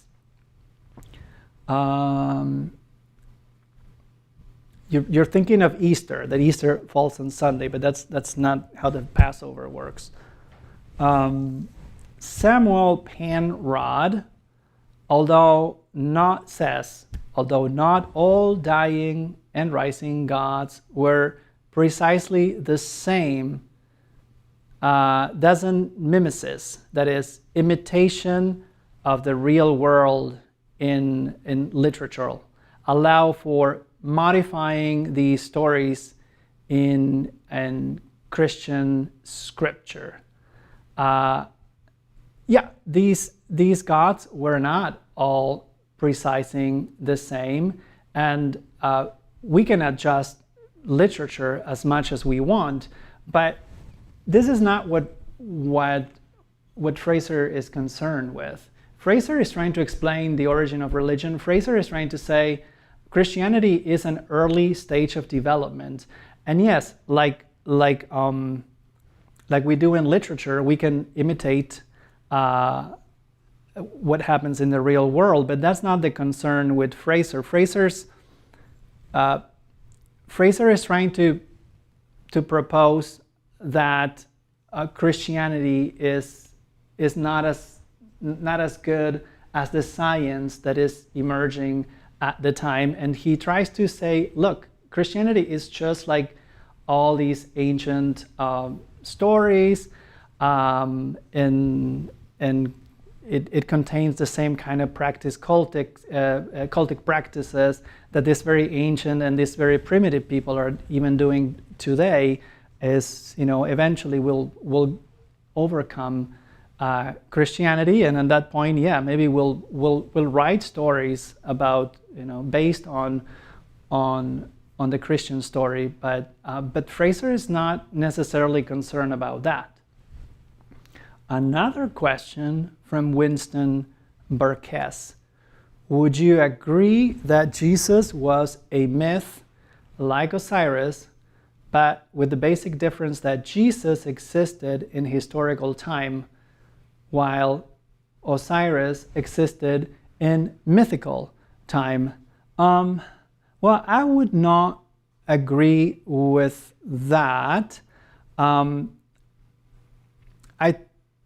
I think I am convinced that there was a person, a historical figure, that is Jesus of Nazareth. Now, the scriptures, like the Gospels and the other books of the New Testament, they talk about this figure, Jesus of Nazareth. And yes, we could say that some of the accounts that the New Testament writers write about Jesus are in the same category of myth, like the myth of Osiris.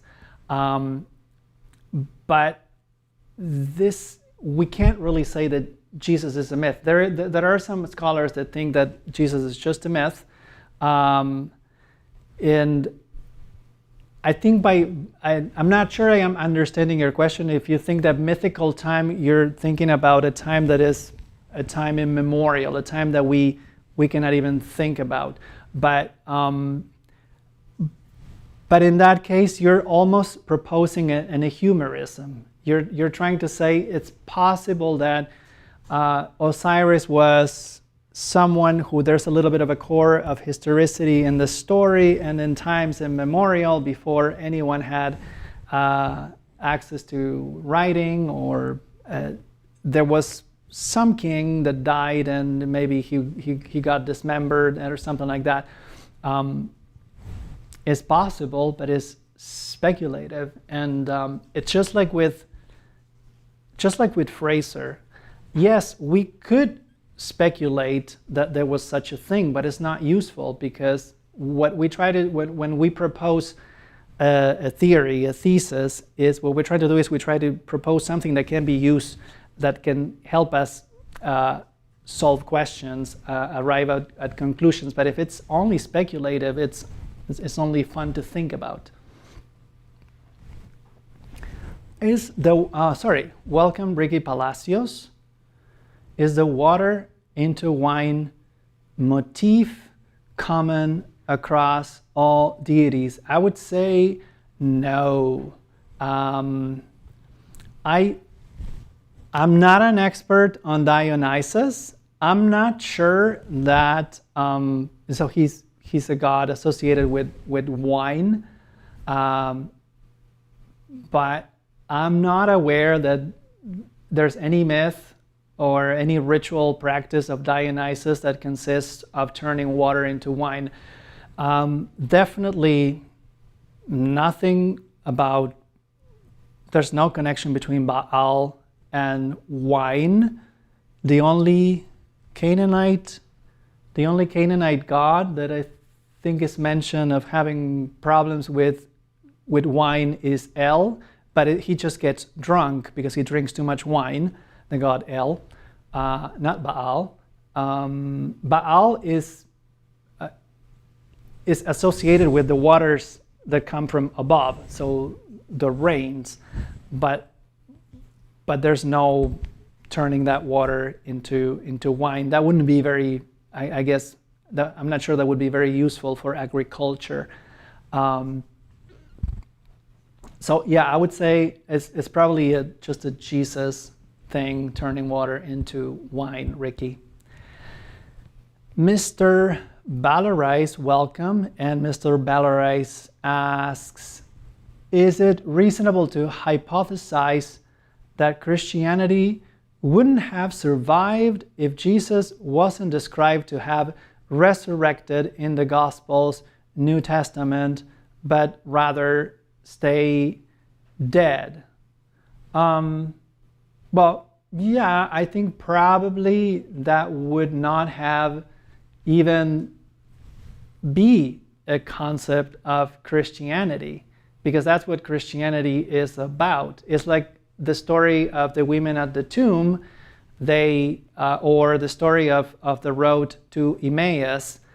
The disciples are mourning in a way like the people mourn these dead deities or these disappearing deities. The disciples are mourning the death of the rabbi, their teacher, and they see a stranger.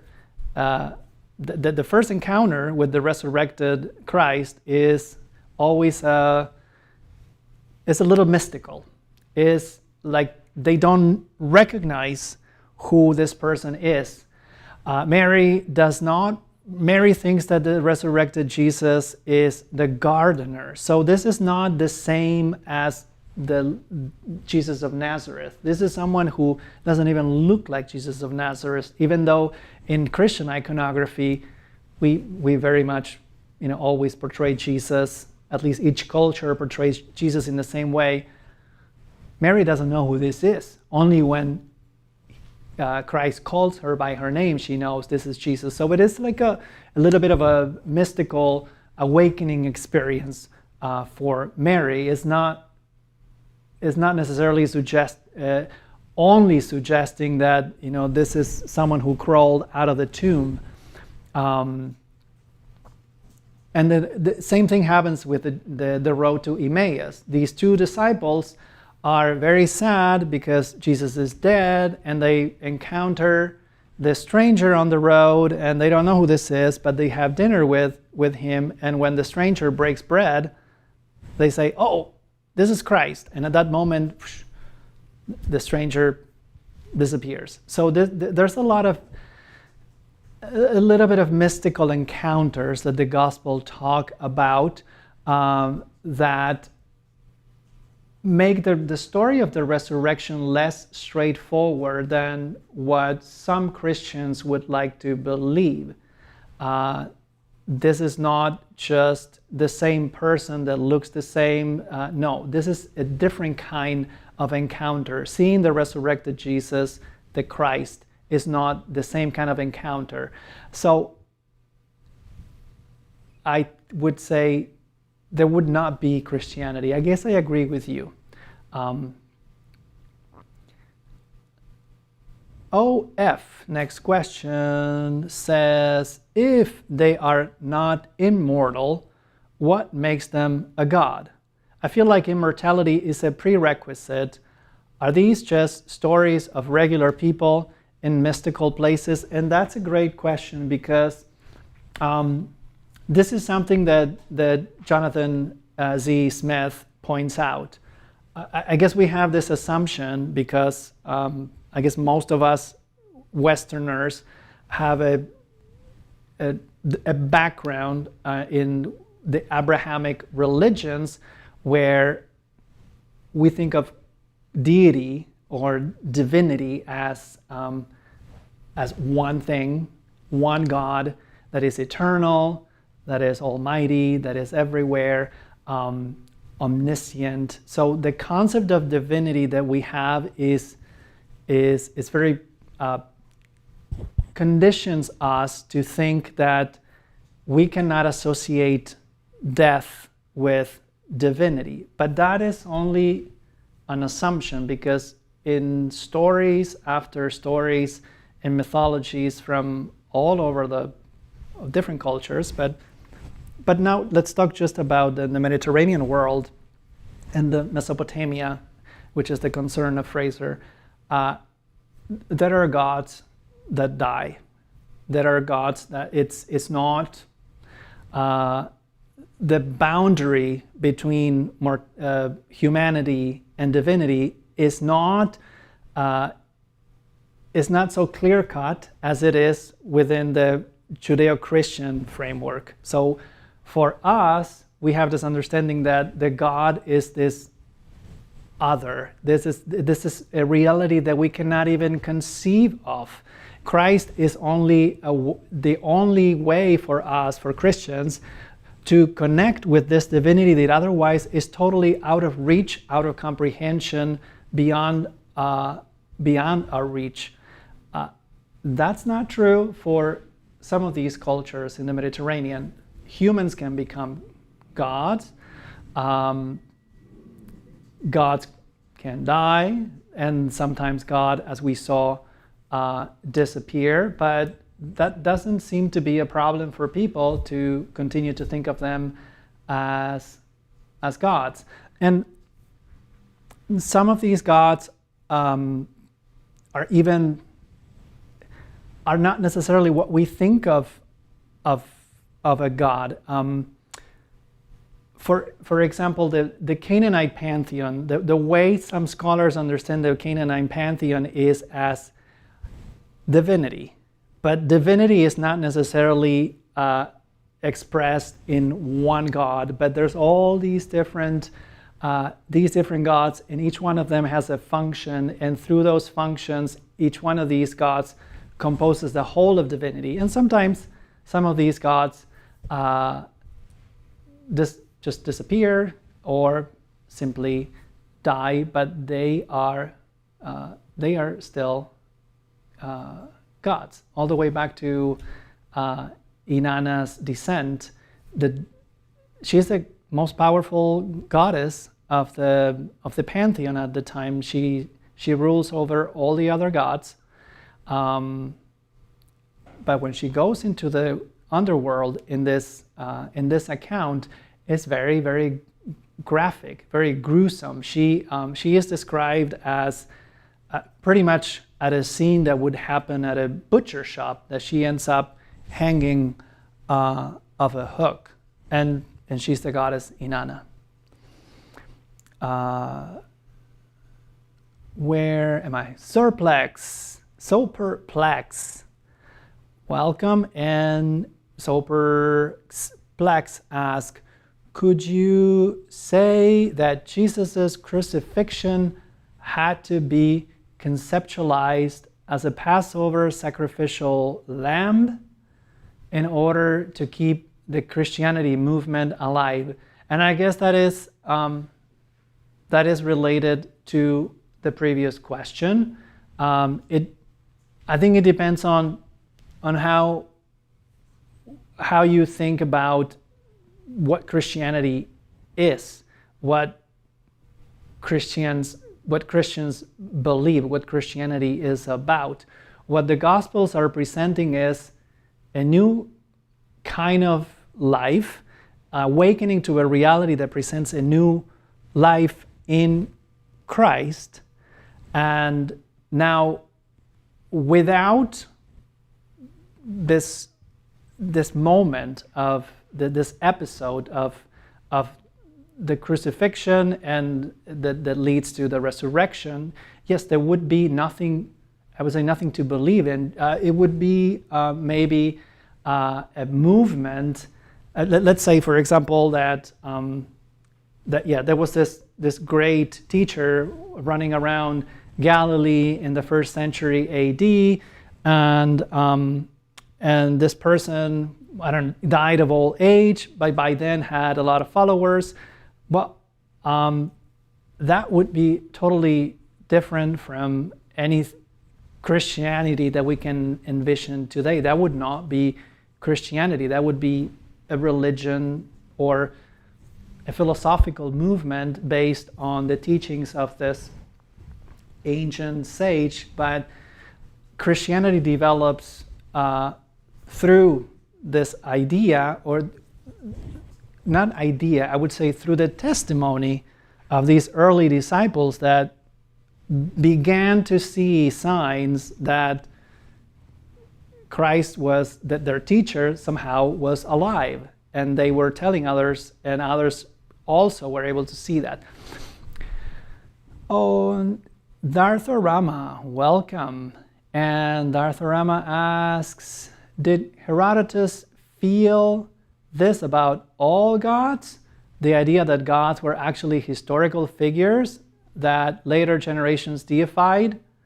Was he an atheist? No, that is not Herodotus. Herodotus is the one who said that he was going to Egypt and he interpreted that, okay, this god of Egypt is like this god in Greece, and this is like the other one. So he says all the gods are the same gods. But I'm not sure that he was an atheist. I think he was probably more of a skeptic.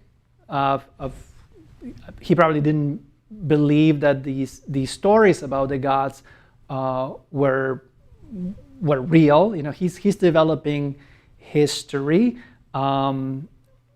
We have to remember at the time there's the Platonic ideas of divinity were becoming more widespread among this upper class and in Greece. I would say you're thinking of Euhemerus. And Euhemerus, I wouldn't say he was an atheist either. He was a skeptic of these stories of the ancient gods. So believing that these gods are evolutions of stories of people in the distant past doesn't really make you an atheist. You probably don't believe in that these gods are very real. This is Euhemerus. In fact, this Euhemerism, this idea that Euhemerus proposes, becomes one of the arguments that the early fathers, Clement of Alexandria is one of them, who uses the Euhemerus explanation to argue against the religion of the gods of the Greco-Roman pantheon.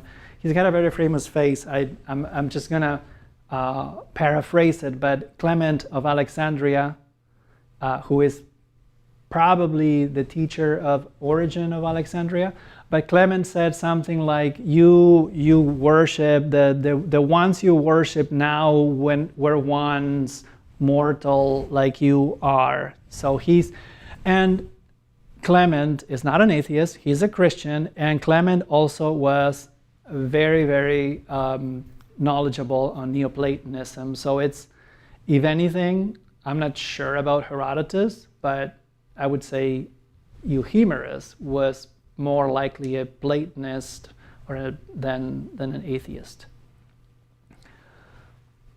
On Zorak, 1997, says, unsure if this goes with tonight's topic, we'll see, but I'd like to hear about caves in Greek mythology, Plato, for example, and the influence on early Christianity, Origen, Justin Martyr for Jesus' birth, resurrection, caves.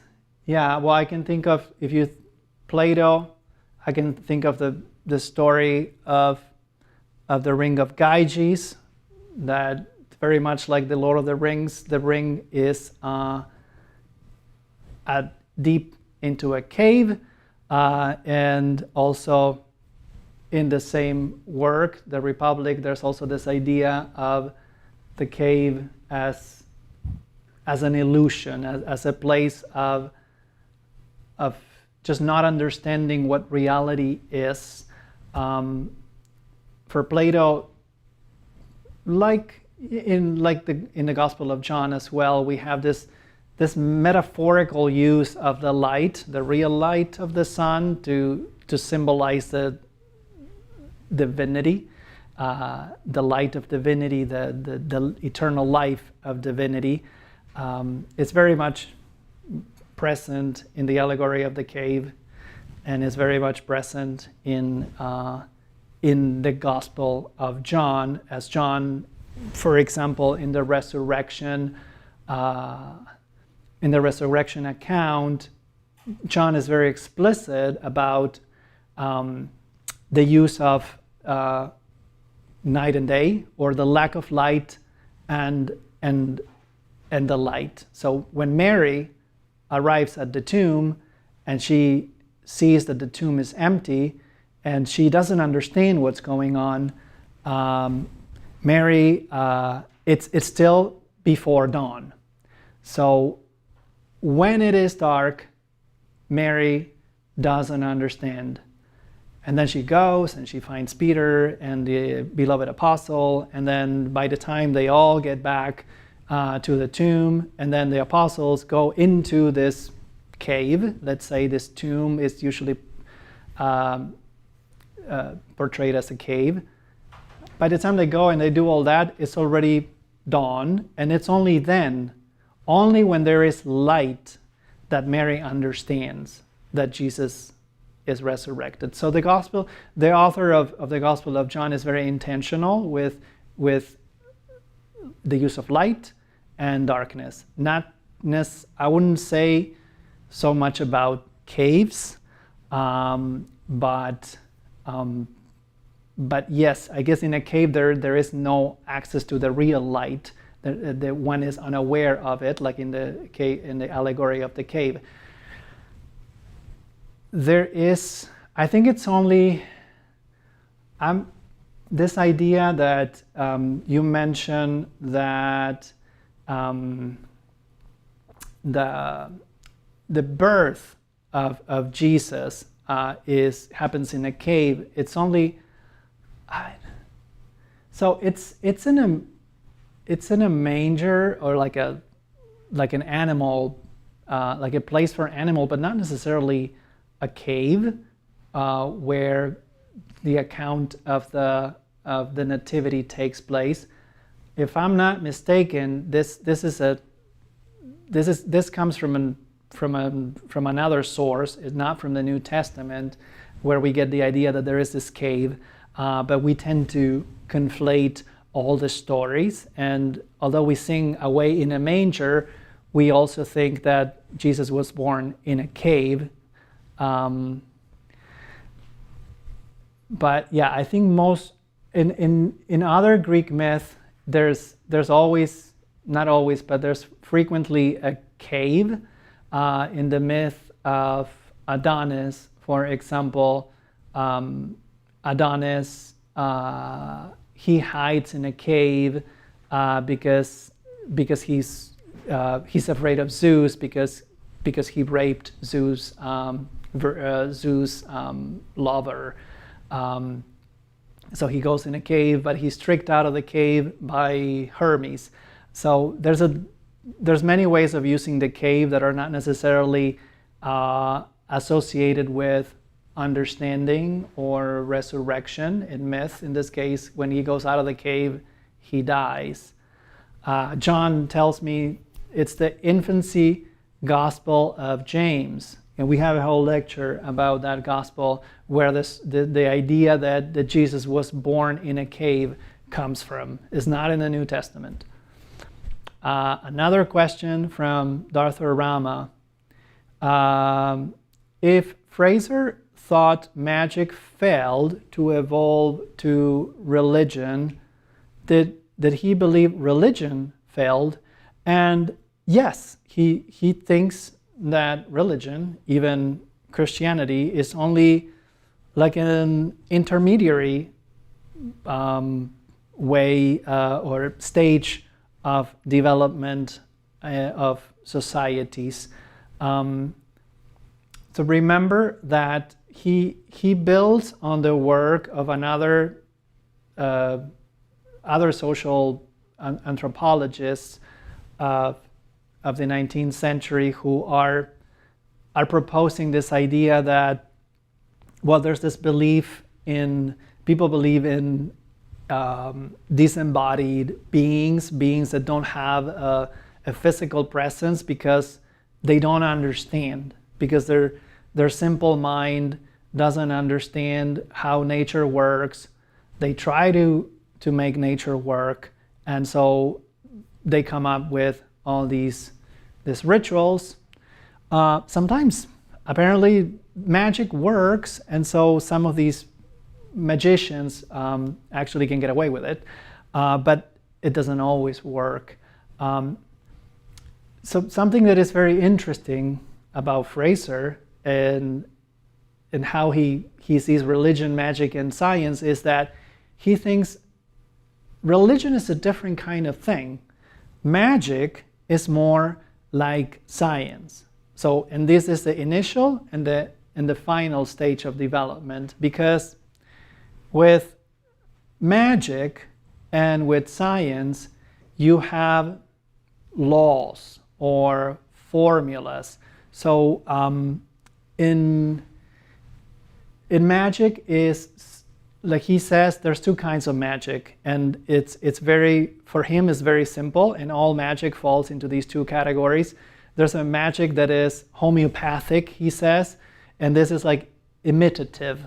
So magic of, if I do this, is because by doing this, by moving my arms up, I can think of something rising, and so I by imitating the movement of this other thing that I want to go up with my arms, that thing will eventually go up. So that's homeopathic, that the magician imitates what the intended result is. And there's the contagious magic, he says, that again is like, well, let's say someone touched my phone. Oh no, even better. Let's say I found this phone, and this is the phone of a person that I really, really don't like. So I'm going to do something really bad to this phone, and because this phone belongs to that person that I hate so much, what I do to this phone will happen to that person because this is his phone. This is like a voodoo doll kind of magic. That is the contagious magic. So there's these two kinds of magic, he says, and that to manipulate nature with magic. There are these rules, he thinks. And this is more like magic. And now religion is not about rules. Religion, he thinks, is more about belief and just trusting that the gods will solve things for you.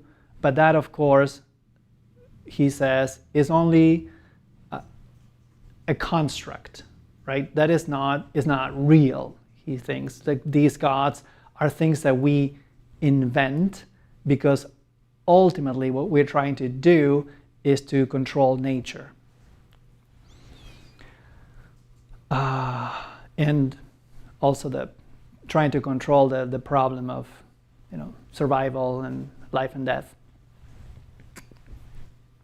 All right, Fire Ever Living, welcome, and your question. Might ancient peoples have viewed things like Osiris's death or Baal's battles as ongoing and spiritual events, in the same way as Christ's resurrection can be considered an ongoing event?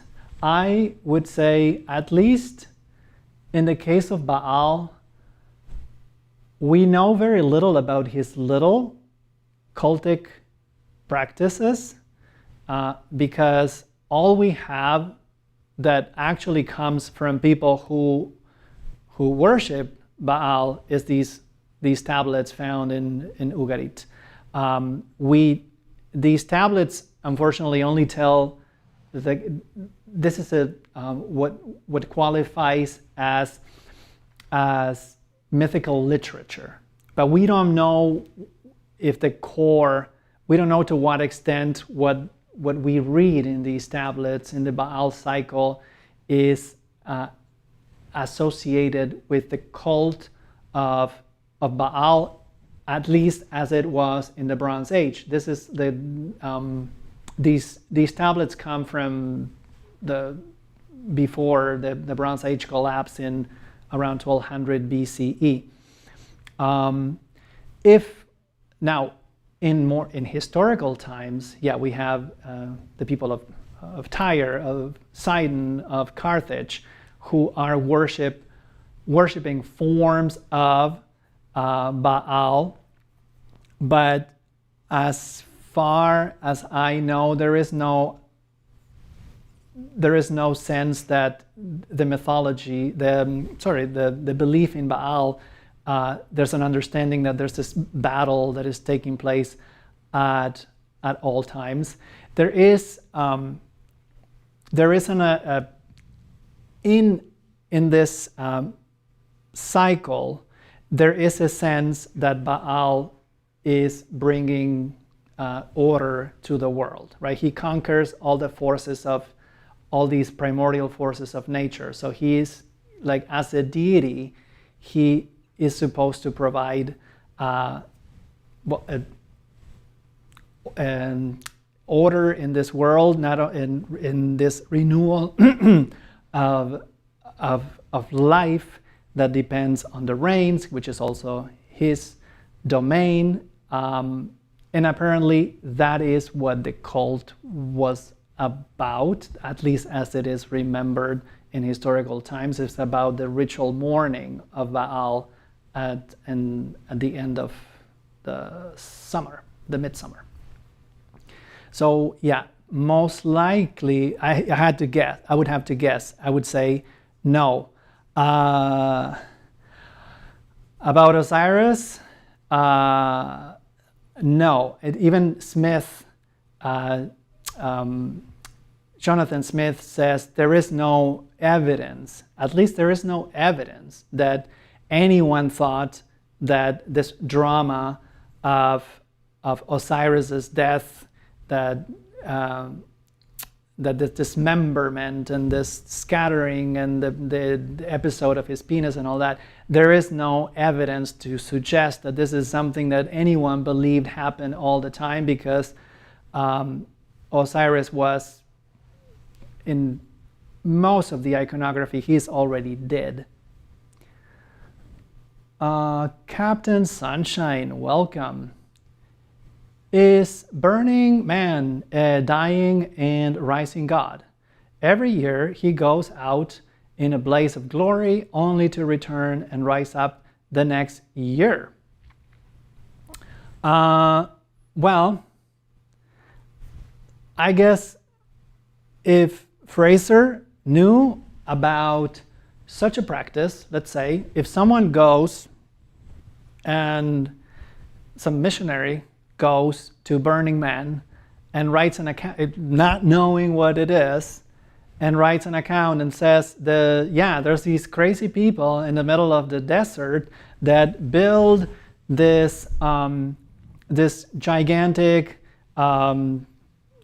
structure, and that they worship it for a whole week, and at the end they burn it, and everyone goes crazy, and that is very much like a lot of the things that Frazer is using to support his thesis.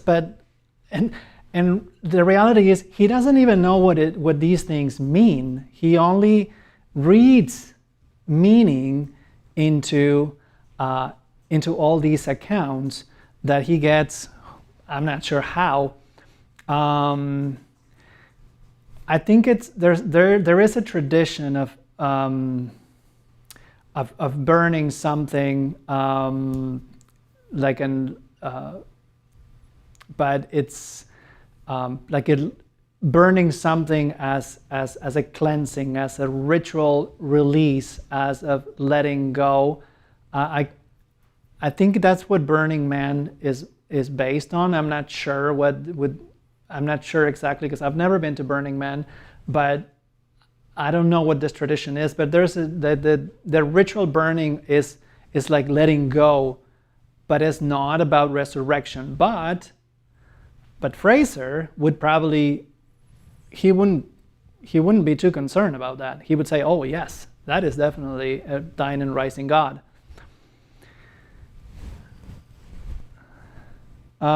Is the myth of the phoenix a related concept to the topic of this lecture? I don't know, but again, because this category is so malleable in the way that Frazer, oh, that was Michael Karpowicz, sorry, oh, that was you. Okay, because he uses this category as he wishes. We could probably say that it is. I am not certain whether there's any kind of understanding that the phoenix is bound to the cycle of vegetation, that the phoenix is associated to fertility, and that's why I would probably say Frazer doesn't mention it, even though it's a very famous myth, it's a very famous figure in classical mythology, but he's not concerned with it. He's mostly concerned with anything that he can, yes, with anything that comes to a certain death and renewal, but also anything where he can see an association with sacrificial killing of a king, that is a substitution and that kind of thing. I'm not sure that he would find enough elements in the story, in the myth of Phoenix to try to call the phoenix a dying and rising god.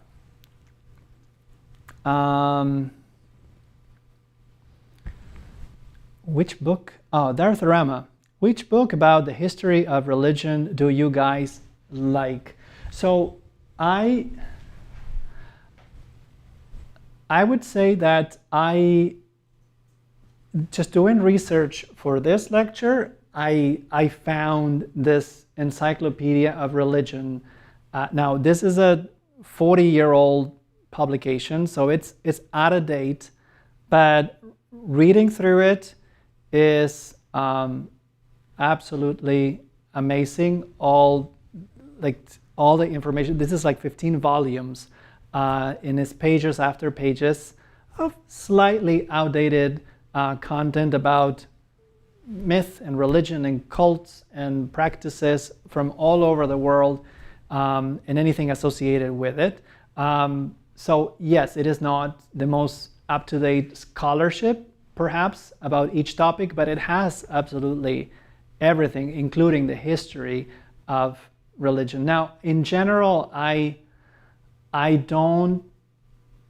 not sure I would say I have a favorite book on history or a favorite book on theology. I usually, the book that I'm reading at the time, if I'm reading it, that's my favorite book. The one book that I've been reading is it's from Jonathan Adler. Is it The Invention of Judaism? Or is that the Collins book? No, that's The Invention of Judaism. That's that John J. Collins, which is also a very good reading. Jonathan Adler is Judaism, the historical reappraisal of Judaism, and this is a book where he talks about how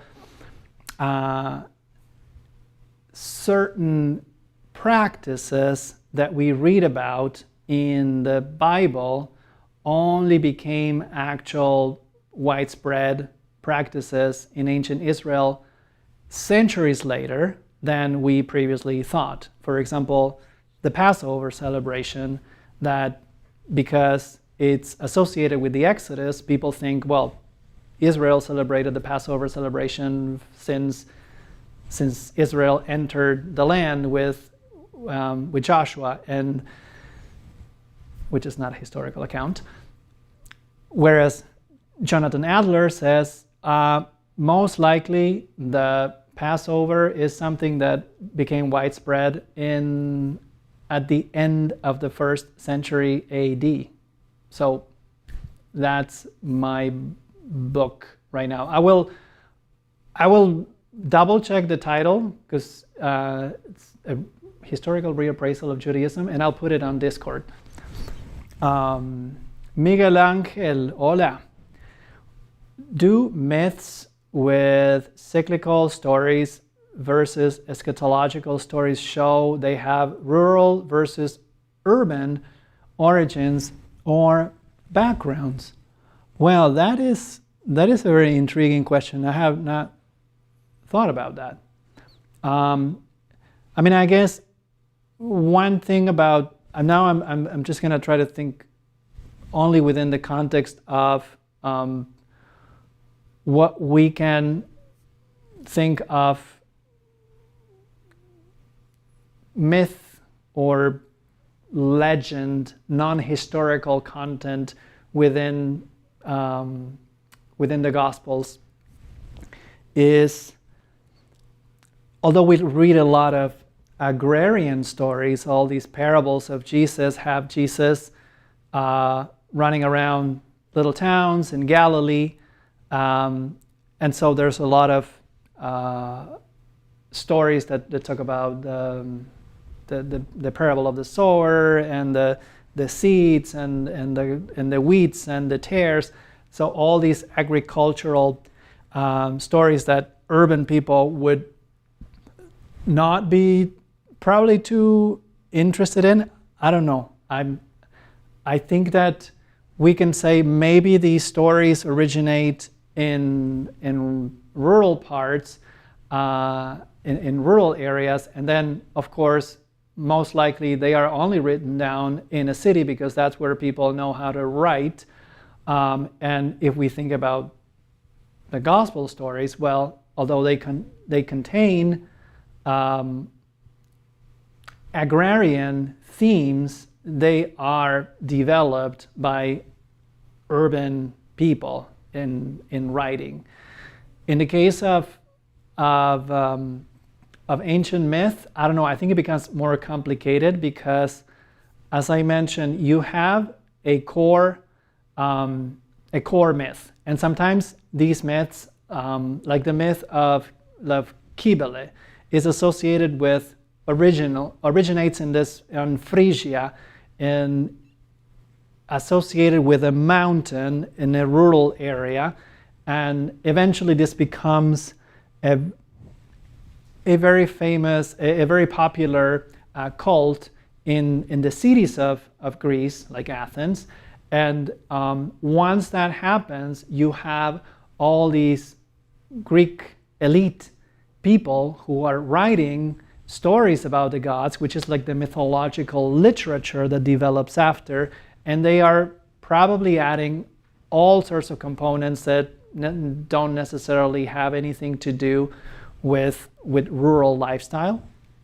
But yeah, I would have to think about whether there is whether people in rural areas are more concerned with linear evolutions of things, as opposed to being constantly aware of the fact that your crops, die, and then the land is barren until there's water again. That's an interesting thought. I will look it up.